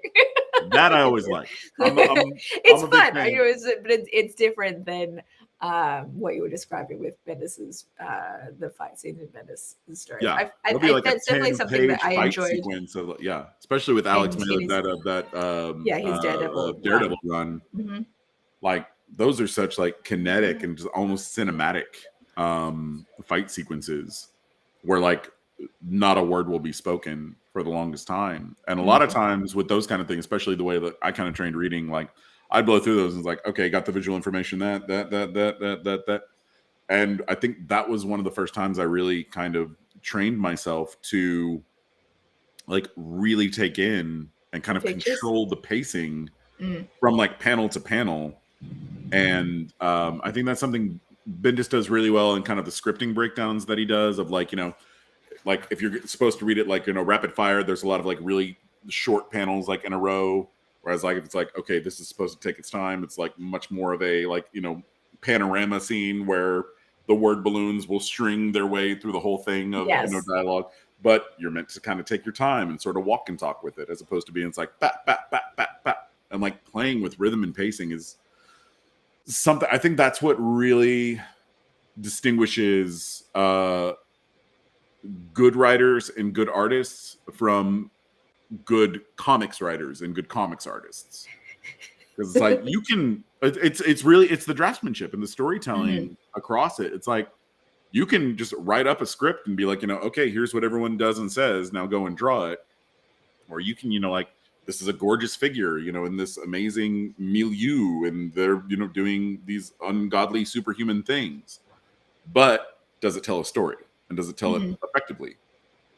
And I think like that's the key and the trick to the greats are, even if you're not fully aware of it, that like your mind is just naturally, because we're wired to read things in that way and to register things in that way.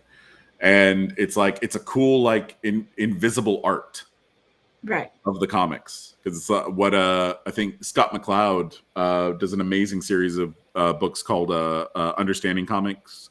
And then there's Understanding Comics, Reinventing Comics, and third one, that the name of which is escaping me right now. But he really calls it, he's like, the art of comics isn't in the panels, it's in the gutters, in between panels. Because that's where the story's told.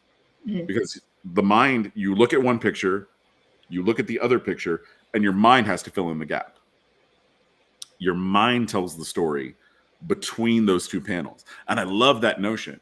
And it doesn't even just apply to comics. I think like every storytelling art form, any real art form, to an extent, is something we talked about in theater school in college, was the notion that the real art of theater, and I think the art of cinema is the same way, and even the art of literature, and even just like art, visual art, the art doesn't exist with like, here's the painting that I made, here's the book that I wrote.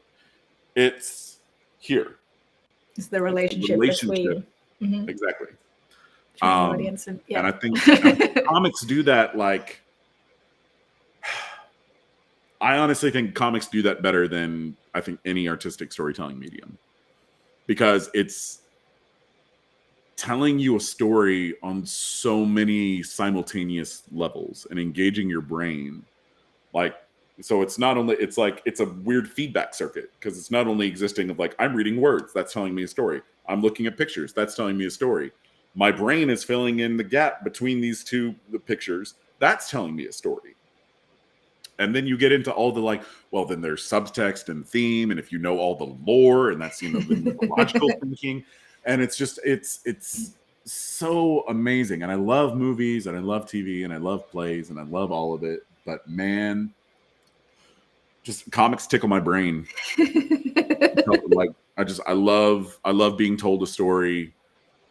Look, this is why I enjoy having you as a guest to chatting about comics. I don't get to have these sorts of conversations with most people in my life, because other people aren't as aren't readers at all of comic books. They only watch the movies or watch the TV shows, or they haven't read a lot, or they're not, like, they don't discuss it or whatever. So you do the deep dives.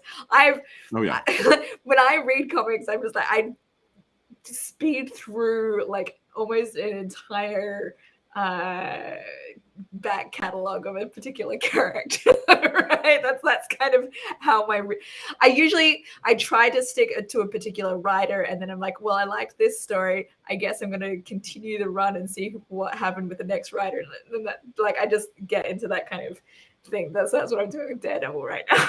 And I'm just like, really? I hadn't picked up on that. No, you didn't know. I thought it was just a huge coincidence that you just happened to. I was so upset today because I was really hoping that the next Brubaker Daredevil book was going to be waiting for me at the library, and it's not. And I was like, oh man, it better be tomorrow.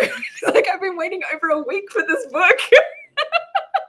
Man, that must be rough, having to wait a week in between collections. Like, I was reading those month to month issues. Look, I've been buying comics in the pandemic, and I've like got several issues of like the same run of a thing I haven't read. So clearly I'm going to be like, it would have been easier for me to just buy the trades.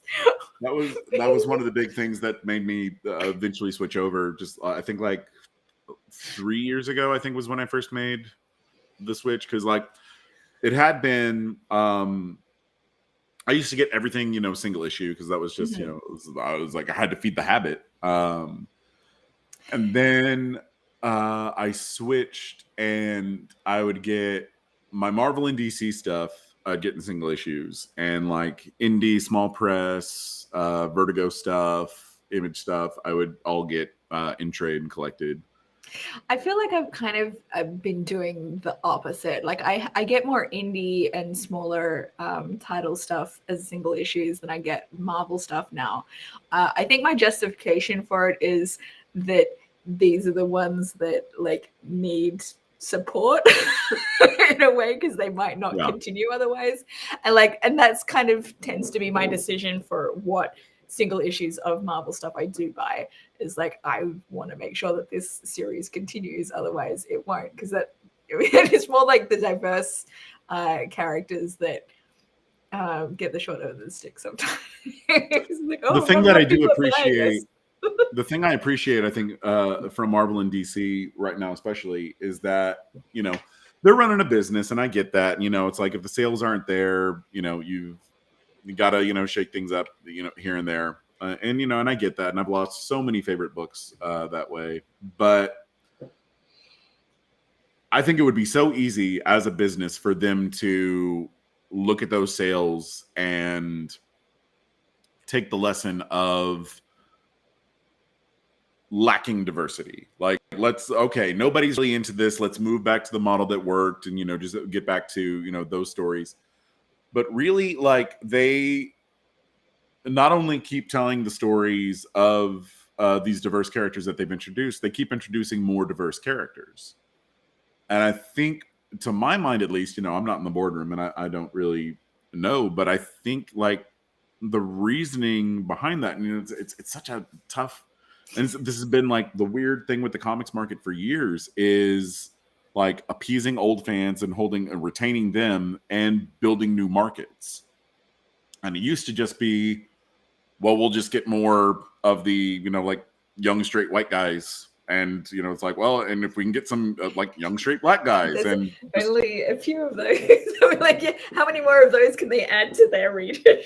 yeah, but it's like the hopes were, it's like, oh, well, eventually there will be more of those born and we'll have younger straight white guys. Yeah, but hopefully the more of those ones that are born will actually appreciate more diverse.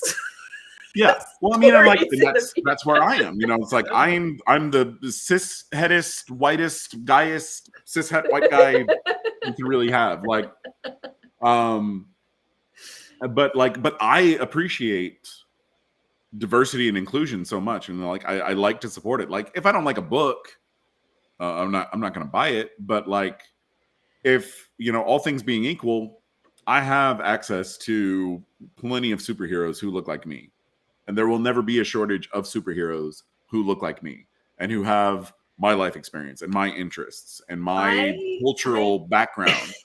I want to also experience, like, I want to, like, I've always loved, that was one of the things that I think most drew me to X-Men as a kid, because that was like my big core kind of comic fandom for the longest time, was that it was all about yeah, exactly. And and it's weird to me, like, looking back at those books now, and like from the beginning, Stan said that they wanted it to be a civil rights metaphor, in addition to many other things. But like for a civil rights book written by a couple of Jewish guys, that was a really fucking white waspy book for a very, very long time. And even when it got diverse, it was,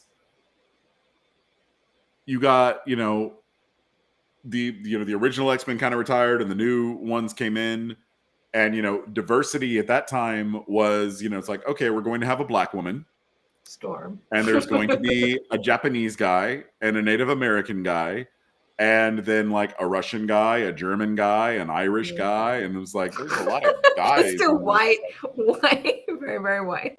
And you had, and I mean, like, admittedly, the German guy was blue, but it's he's a German guy. We kind of know, like, maybe what's underneath that blue fur. Religious, like, it's bringing in some religion. Yeah, well, but the Catholicism didn't come into it for a very long time. Oh, okay. And the interesting thing was that you introduced that lineup, and then, so that's Giant Size X-Men #1, and within, like, kind of the same way, Hulk fucked off the next issue in Avengers. The very next issue, Sunfire, the Japanese guy on the team, was like, well, I'm going back to Japan, fuck y'all, and like went off. And then like 2-3 issues later into that run, the Native American character, Thunderbird, just like sacrificed himself and like blew up on a plane. Oh my god. And so like right off the bat, you got rid of like 2 of the ethnic minorities that you had, and so it's like you've got, a bunch of white guys and, a black woman. And that was the most diverse like team in comics at the time. That was the standard bearer for inclusion at the time. And me reading it, like, that was how I took it, and that was how I read it. And that was kind of like that little like toe in the door was my back door into, like, and ever since, I love just like bring them in. I don't care, like, it's, So I have a question for you, because I know you picked up the America Chavez book recently. Yeah, Have you read it yet? I have not gotten around to reading it yet. I'm trying I'm still waiting to see what your thoughts on that one is, because I read them by single issues.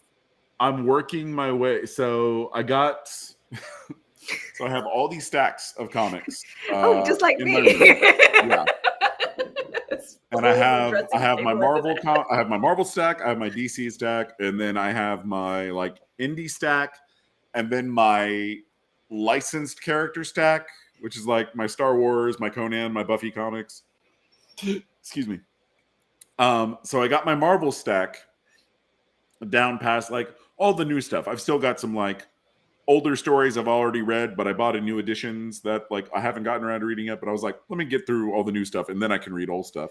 And now I'm going to jump over and get my DC stack down. So I'm in the midst of reading down my DC stack a little bit more. Right. But in that meantime, the new stuff on the Marvel stack has risen up. It's going up higher again. That's so fair. I've got my America Chavez in that, my Strange Academy, the latest couple of X-Men volumes. Well, X-Men's been interesting lately because I've been reading it in the kind of the compilation volumes that they've been doing, the like Dawn of X, Reign of X kind of stuff, instead of reading seeing bits and pieces across the different storylines. Yeah, it's kind of like it's kind of more holistic, like since they're writing things kind of coordinated more line wide, rather than like I'm going to sit here and read a New Mutant story the whole way through. I'm going to sit here and read an X Factor story the whole way through. It's like it's almost reading it a little bit more like how I did when I was buying single issues. Right. Like sometimes there will be like, 2 or 3 issues in a story of one series in a collection. Yeah, but it's been really, yeah.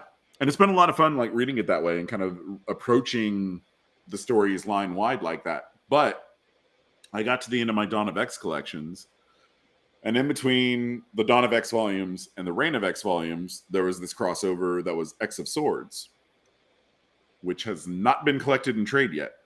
They did a hardcover edition of it that's like sold the fuck out everywhere. It's wow.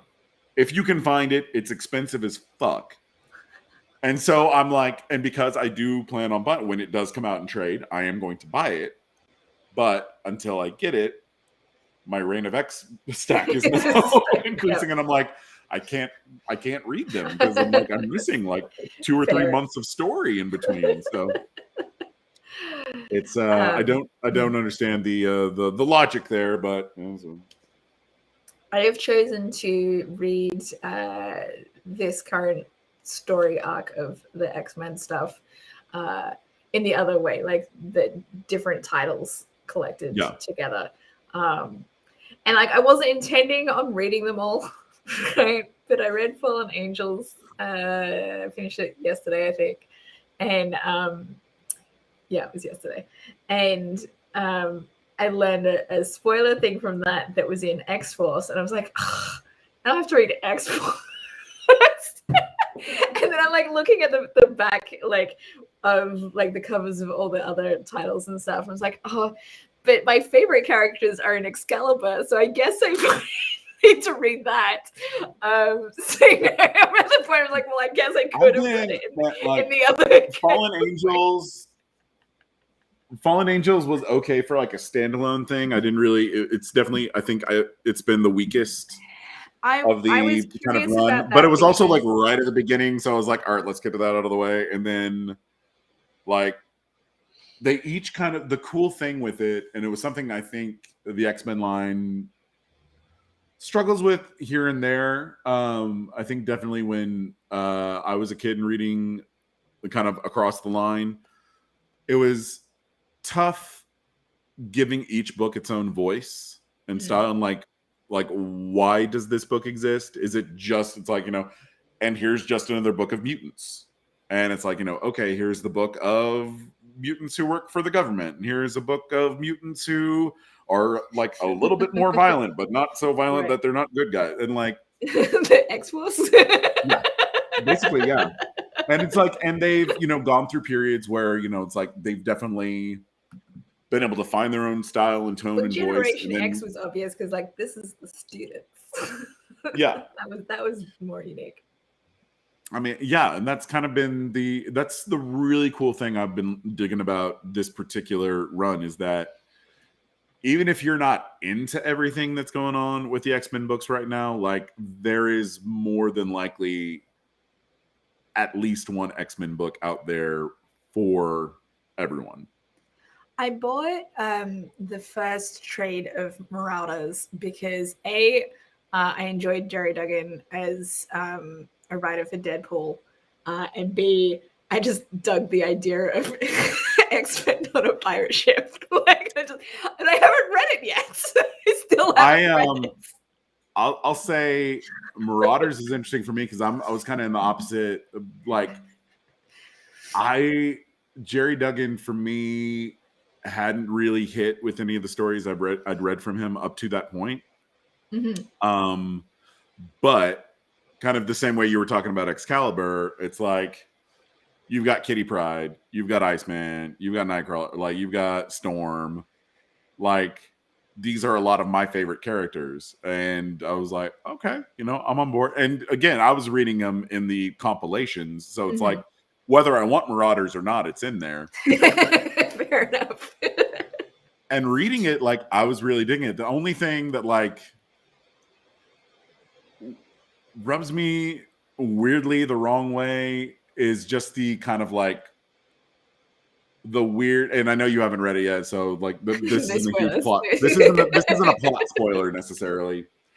But, like, there's this weird, kind of out of nowhere, Thanks for trying. Like there's this weird insistence sort of out of the blue of Kitty sort of insisting that everyone now call her Kate Pryde. And I'm like,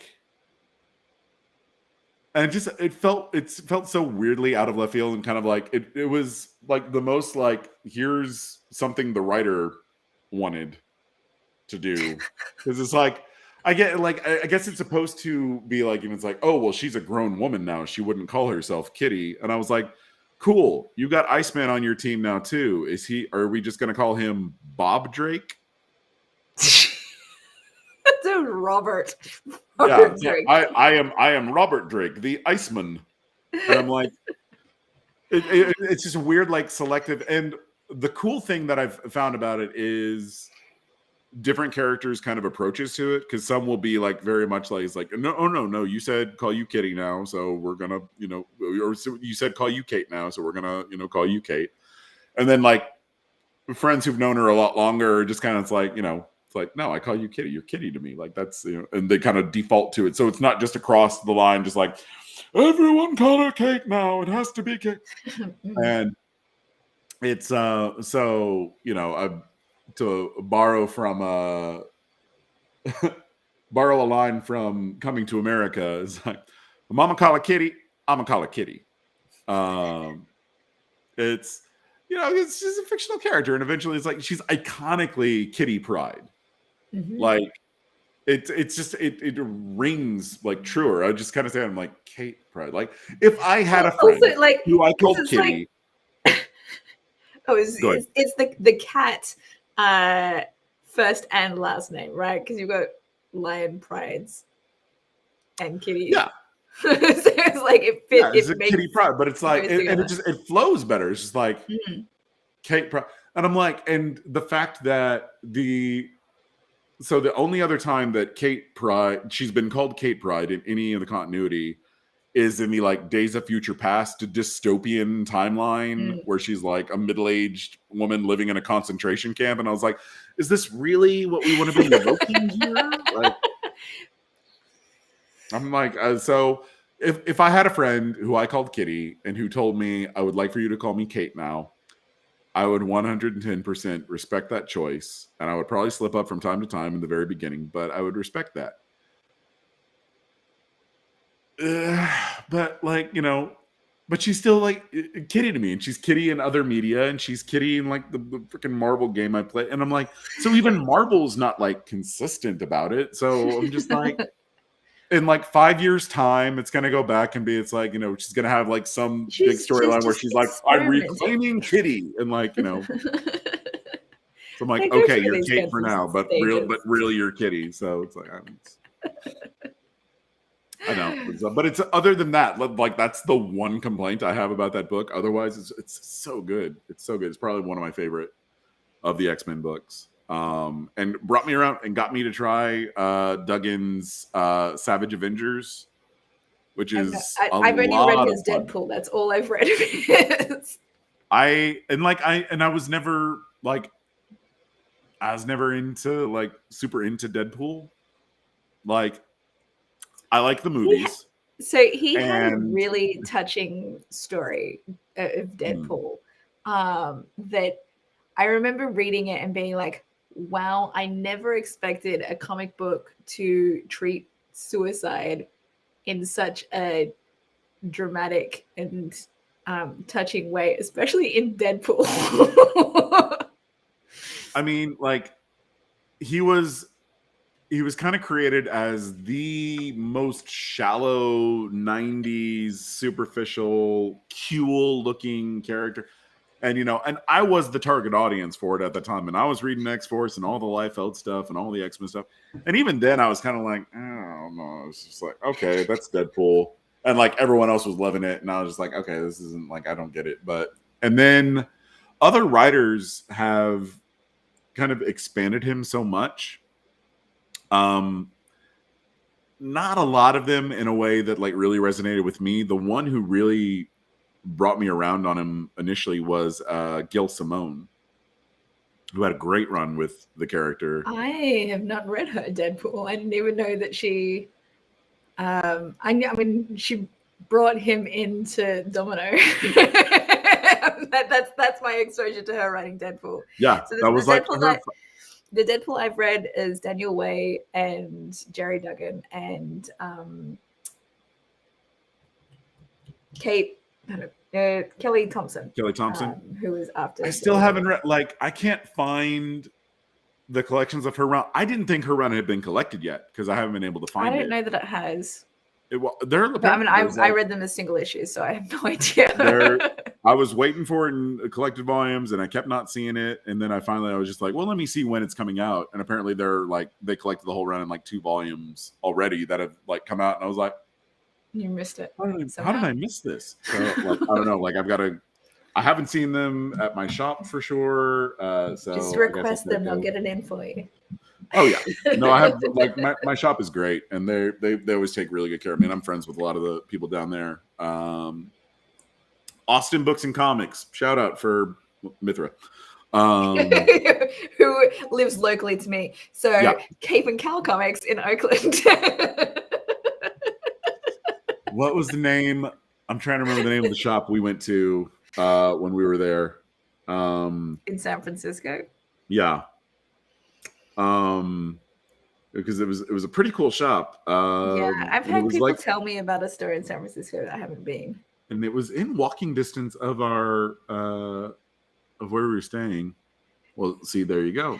So Mithra's just next time you're in Austin, you got to go to ABC. Beers and haircuts. And places where you can get both. Bird's Barbershop. That was where I used to go. Like I go and see. Now, since I've been growing my beard out, I go to like a full on because they really only do hair there. And I found I had a place where I could. And clearly, I'm not being too worried about getting my hair cut lately. But me either.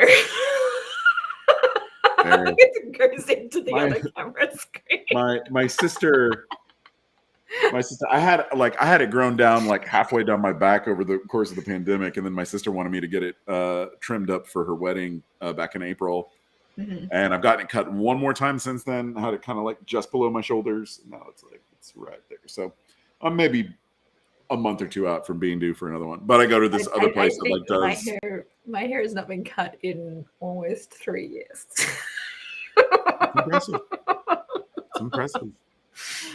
But like I trying to like trim my beard, like I'm not very good at it. Like I will try and go in and shape it and do all the things, and eventually like it'll just get down so, and I'll be like, oh, it's a little uneven, it's a little uneven. Eventually be down so low, I'm just like, all right, I got to shave the whole fucking thing off and start all over. So there's a place, another place here in Austin I've started going to a few times more recently that's like a full on like old school barbershop that does like, the shave and a haircut, 2 bits. And the last couple of times I've gone in and gotten both. And then I went, I want to say about a month ago, maybe a little over a month ago, and just had them I just have them just trim it down. They do like full on like lather, straight razor kind of stuff.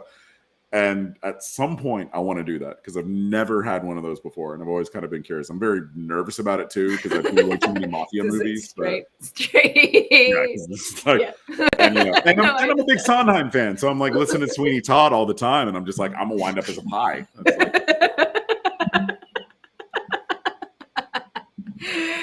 I feel you.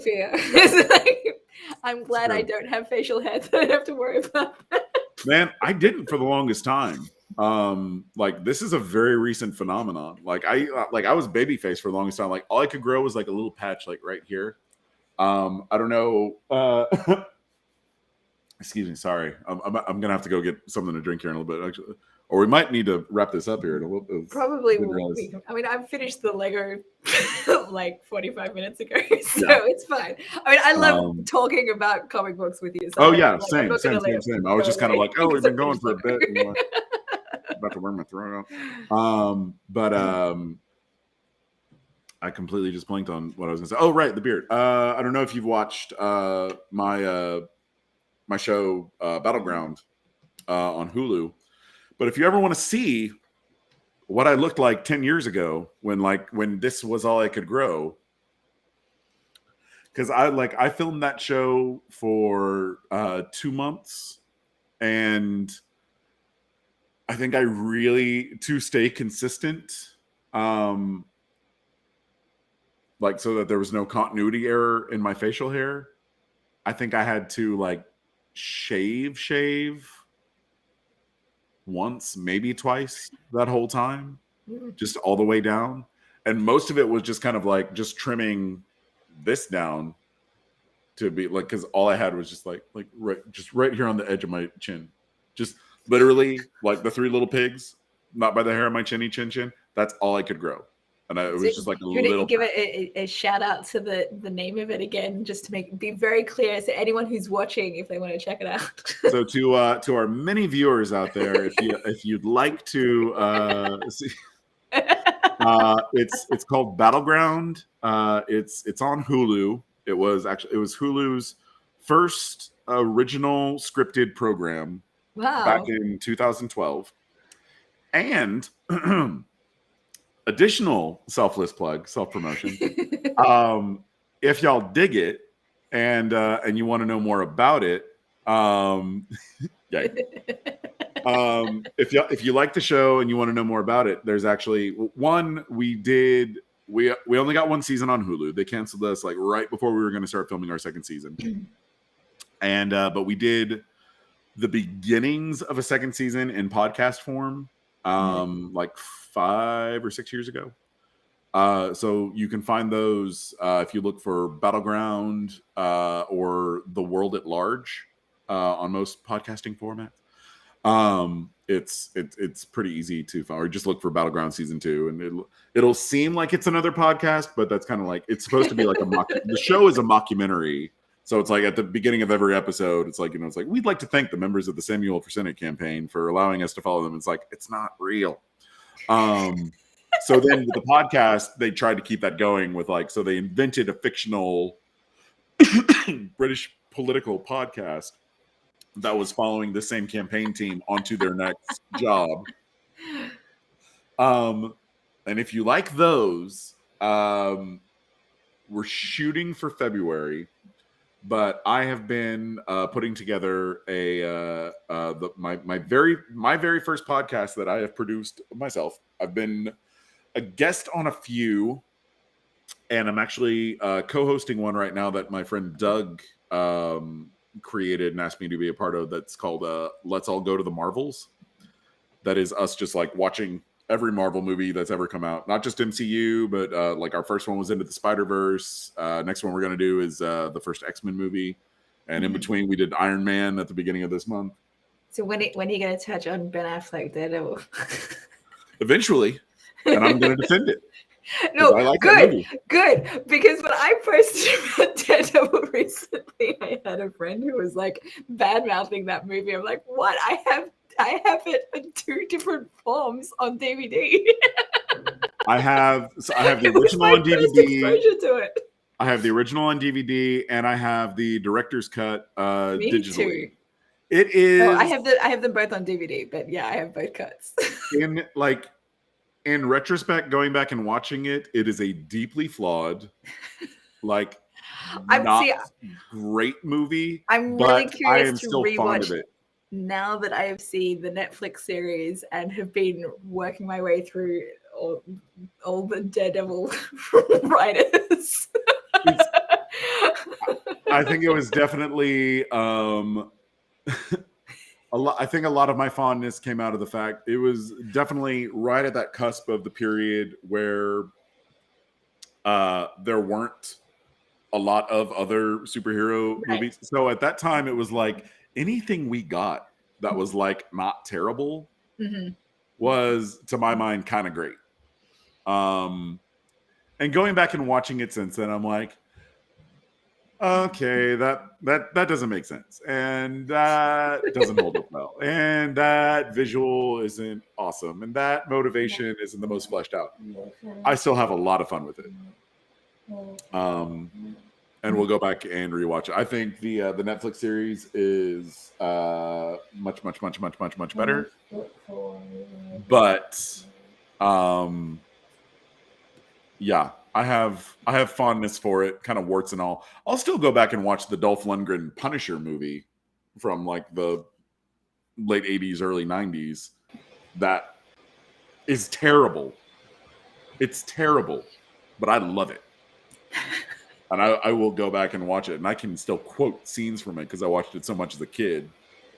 Because that's all we had. If you wanted to watch like a live action Marvel movie, like your choices were very limited, or the like really terrible Captain America that went straight to video.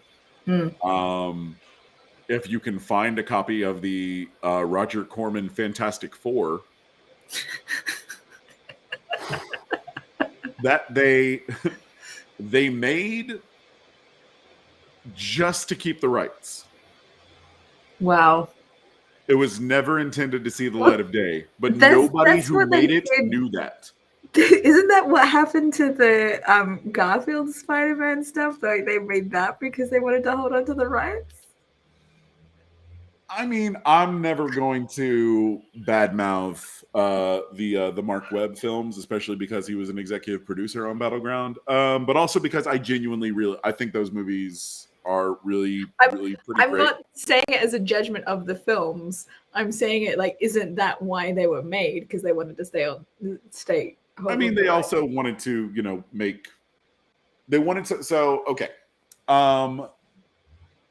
they wanted to make another Spider-Man. The plan was to make a 4th Tobey Maguire, Sam Raimi Spider-Man.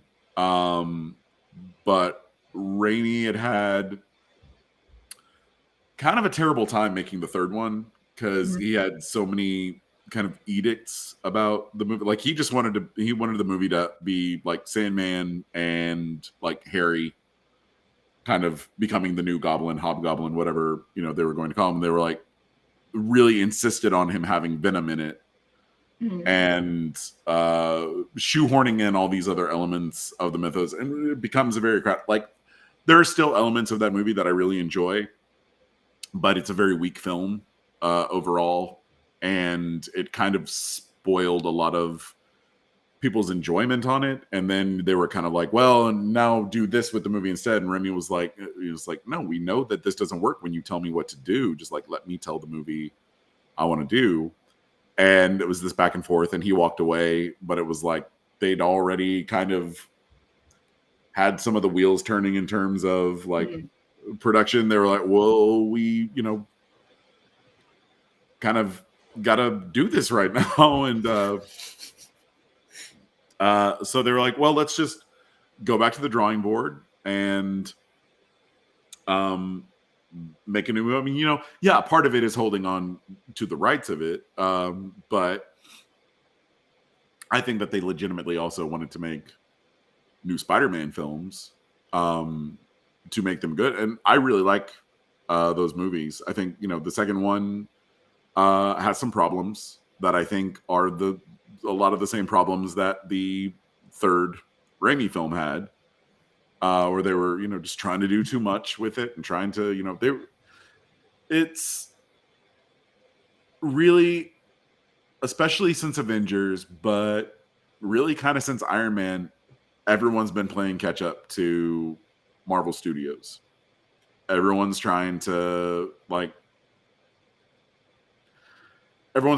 Kevin Feige's game, and there's only one Kevin Feige. Mm-hmm. So,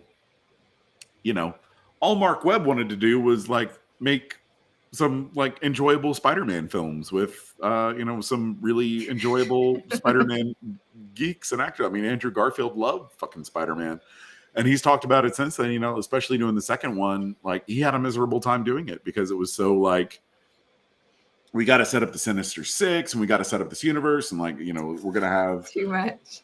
It was too much, and I still enjoy the movie.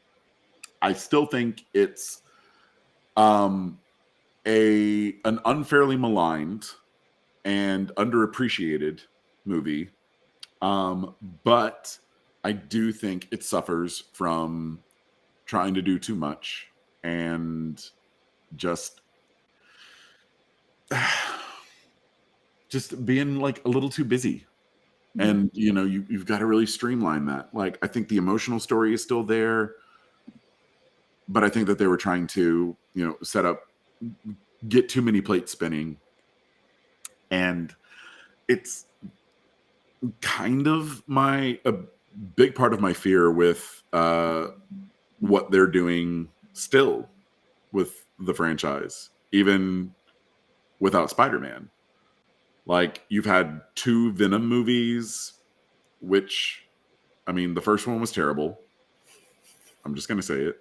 Look, again, everyone has their own opinions. I have friends who are huge fans of I'm sure, and that's fine. I'm glad people like things. I'm never going to shit on anyone's joy, but I'm going to shit all over that movie. Your joy is separate.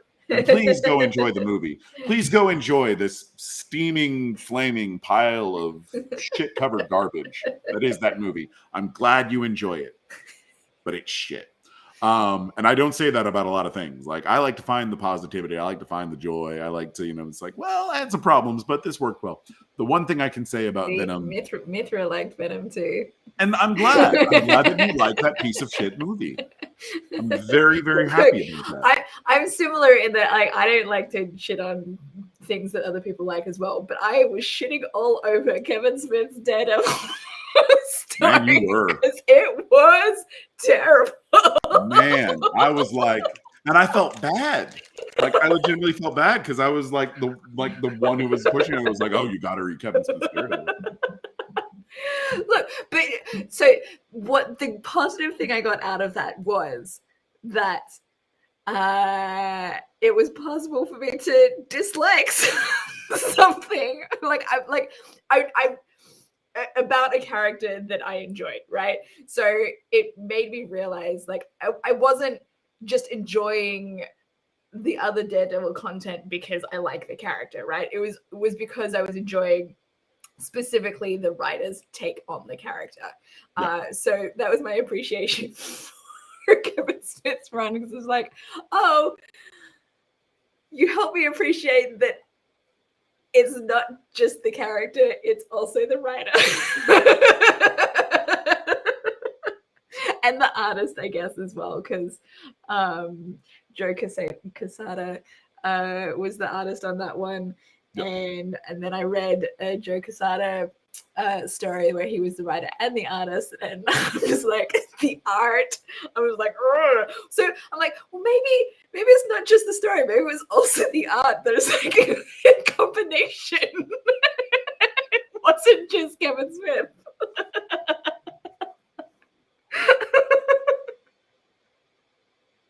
Maybe, I don't know. Anyway, it had been a while since I had shit on something so bad. I was like, and all I wanted to, like, I came in on that thread and was just like, all I wanted to do, like, I didn't want to question it. I didn't want to do this, like, because I was like, because even when I was like, you know what, like, there might be some elements of this, and I thought the same thing about Miller's Run. I was like, do I really want to recommend this? Because there might be some, like, some of it's kind of dated and some of it's kind of edgy that, like, you know, maybe isn't going to be like necessarily her thing. No, but I'll let her make up her own mind. I really want to, like, you know, I want to encourage this Daredevil fandom because I know so few like DD fans like I am. And then I saw it and I was just like, oh, well, I should come in and kind of like, you know, be like, I see what you're saying. I'm sorry for recommending it. I really like it. And I did not hold it against you. Like, I was going to read it regardless of you. Like, I had already checked it out of the library before you told me to read it. So, like, I was going to be reading it regardless. Right? Because I'm like, I like Kevin Smith. Like, I had been a fan of Kevin Smith movies from back in the day. Less so his more recent stuff, but so like I was less of a fan of his more recent stuff. Right. Although I'll say, man, his fucking Masters of the Universe revelation on Netflix again. So get Netflix today, folks. I'm trying to promote my show on Hulu, and I keep talking about Netflix. Look, I have access to Netflix and Hulu. There you go. As do I. But what I was going to say, sorry, I got a little sidetracked, but I'm just going to do a personal plug here real quick. Hopefully in February, we're dropping a podcast that is a kind of a look back because we're coming up on the 10th anniversary of Battleground. So I'm getting some of the cast and crew together, and we're going back and rewatching every episode and kind of commenting. So I have like 2. So far it's all been cast members. I'm going to try and get some crew in there as well. Wait, I missed what this was from. I'm glad I enjoy it too, Jason. I think that's I don't remember what it was about because that was from. I think it was because it was me saying that I'm glad she liked the shitty Venom movie. Oh, okay. I'm not sure why I'm Jason all of a sudden. Because I'm like macheteing your enjoyment. Right. Is Jason a Venom reference? I don't get that. Anyway. Maybe just an intentional misspelling of your name. Yeah, like whatever, Brenda. But yeah, so that's gonna hopefully we're gonna try and drop it in February because the show originally debuted in February, and I want to, if we can, drop each episode on the actual date that it first dropped. Cool. But that's because I'm a sentimental, nostalgic bastard. So, I also didn't like Red Letter. What's Red Letter? I don't know. Red Letter, Yellow Letter. Red Letter, Yellow Letter. That's a joke for our theater major fans out there. Okay. Of which, I am not a theater major. It's an old vocal warm up. Red leather, yellow leather. Red leather, yellow leather. So I was making shy dog. Yeah. So February, that'll drop, and my producing partner on it is Cindy from Indigo Shift. So. Who is which is the main improv group that you perform with? Yes. For anyone watching this later or who are not familiar. Anyone watching it later, sure. Oh God, people are going to be watching this later. About the Netflix movie. Red. Oh, okay. Red. Is that what it's called? Red Notice, yeah. The Ryan Reynolds, The Rock, and Gal Gadot. I just watched it the other day. It's like I can't even remember the name of the things that I watch. I remembered Love Hard was the other Netflix movie that I just watched. And now it's recommending We Couldn't Become Adults. All right, let's add that to my list. That sounds interesting.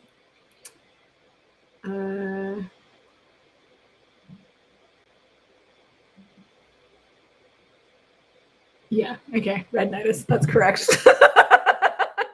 Have you watched that one yet, Jordan? I have not yet. No, my roommate was watching it this weekend, but Cindy was coming over so I could show her Shang-Chi because she hadn't been able to go to the theaters. So, and we used to go and see like everything, like every Marvel, DC, Star Wars, any like fanny kind of movie genre, sci-fi, fantasy, whatever. Like we'd go see it. But you know, with everything going on, she doesn't feel comfortable going to the theaters. That's fair. So I have to wait until things come out or until I get them on Blu-ray or something, and then like it's like, oh, Black Widow. I've got Black Widow on Blu-ray now. Come over and watch it. Oh, Shang-Chi's on Disney Plus. We can watch it now. Come over. So I guess that'll be our new tradition. Whatever. It's bad. The ways I have to hang out with my friends, whatever. Wait, can I just randomly show off my new lamp that I got? There was a glimpse of it in one of my Instagram pictures recently, but I put this because I'm like, I need a good lamp to like light up my desk when I'm building Lego. I love it. And I'm like, I may as well go with a novelty kind of lamp. No, I love it. I love it. It's great. I'm here for it. I got my niece for Christmas, in addition to several other things, a desk lamp in the shape of the Darksaber from Star Wars. Because she was like, she likes Star Wars, but like she hasn't gone like deep dive into a lot of it. So, but she loves The Mandalorian, and so like. She's sitting here talking to me. She's like, "Oh yeah," and then the Darksaber and Ahsoka Tano and all these things. And I'm like, "It's like, oh cool. So you watch Clone Wars?" And she's like, "What's Clone Wars?" And I was just like, "These kids today, they don't know the ins and outs of Mandalorian history." And me, that's me. and it's just like, but I got it for her. I was like, well, when you're interested. There's all this other, if you want to find out more about Ahsoka, like she was on a whole show for freaking years. Like, anyway. But yeah, I got her that because I was just like, all right, here's the Darksaber for you. There you go. A very important part of Mandalorian lore. If anyone... I've deliberately been looking at novelty comic book themed household items. I want to get bookends, and all the bookends that I look like, I've been looking for specifically superhero or Marvel bookends, and nothing of what I would want to have actually exists. I was like, come on, get on that, Marvel. I paid $63 for that lamp.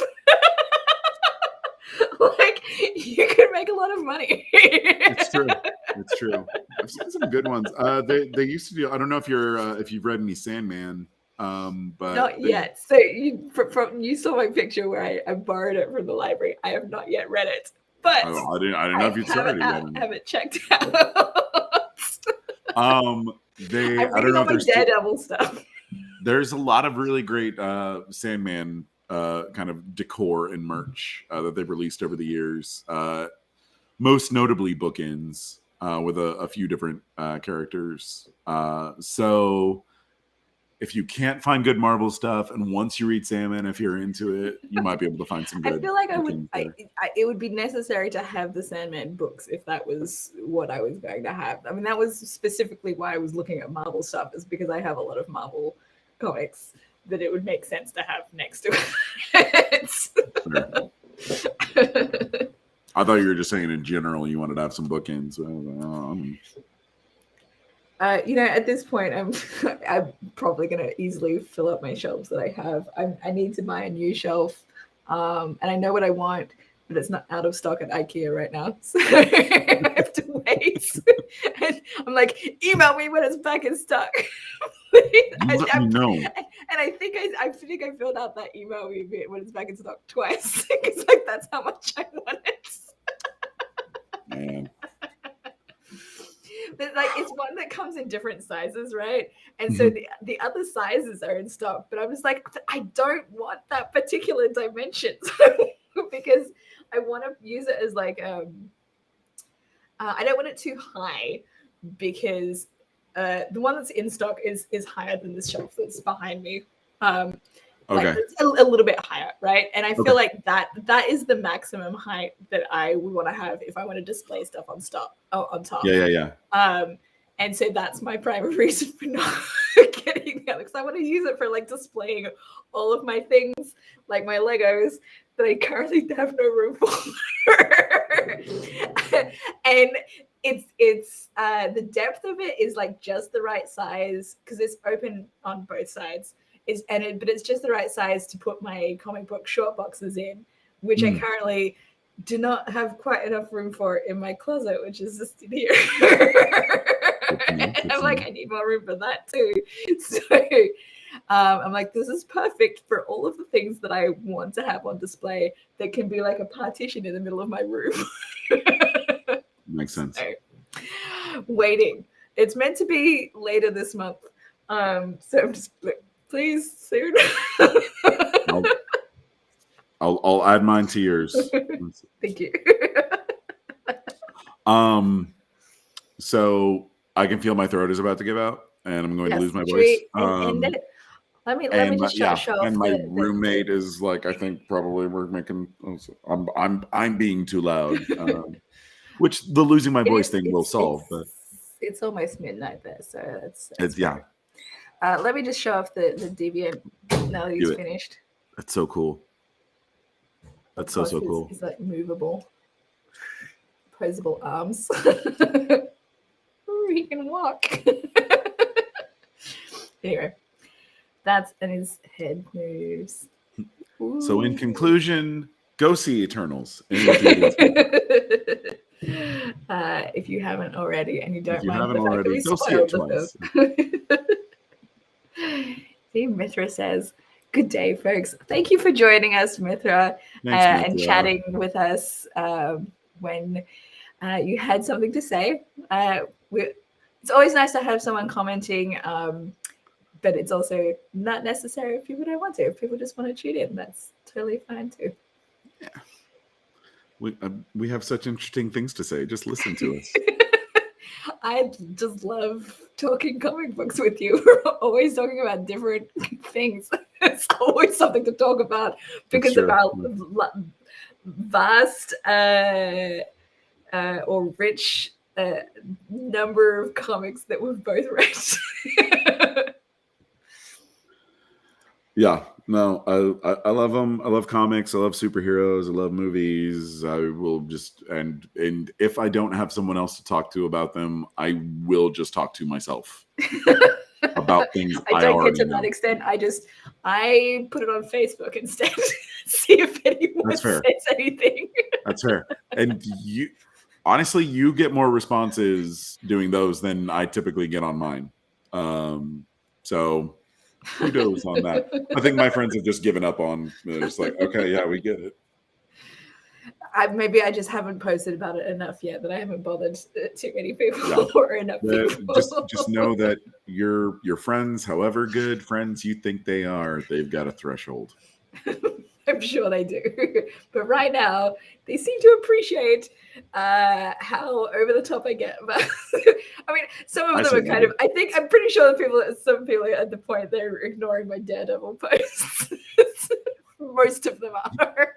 I had been jumping in on them as much as I could. And then like I dipped my toe into that Kevin Smith one to like jokingly apologize. And it was just like, well, what did you think about this and this and this? And I didn't mean it in it. I was curious about what your perspective is because I thought like maybe you hadn't read it recently and like because my impression was it would have read differently back in the day that it was written, right? But today, I think that's certainly true. Yeah, because one of the big plot points involves a character getting AIDS, and it to me didn't strike me as something that held up as well in today. oh, sure. I think that's true of like Miller's Run too. It was like, it was like cutting edge for the time, and now it's like you read some of it and you're it's like, would we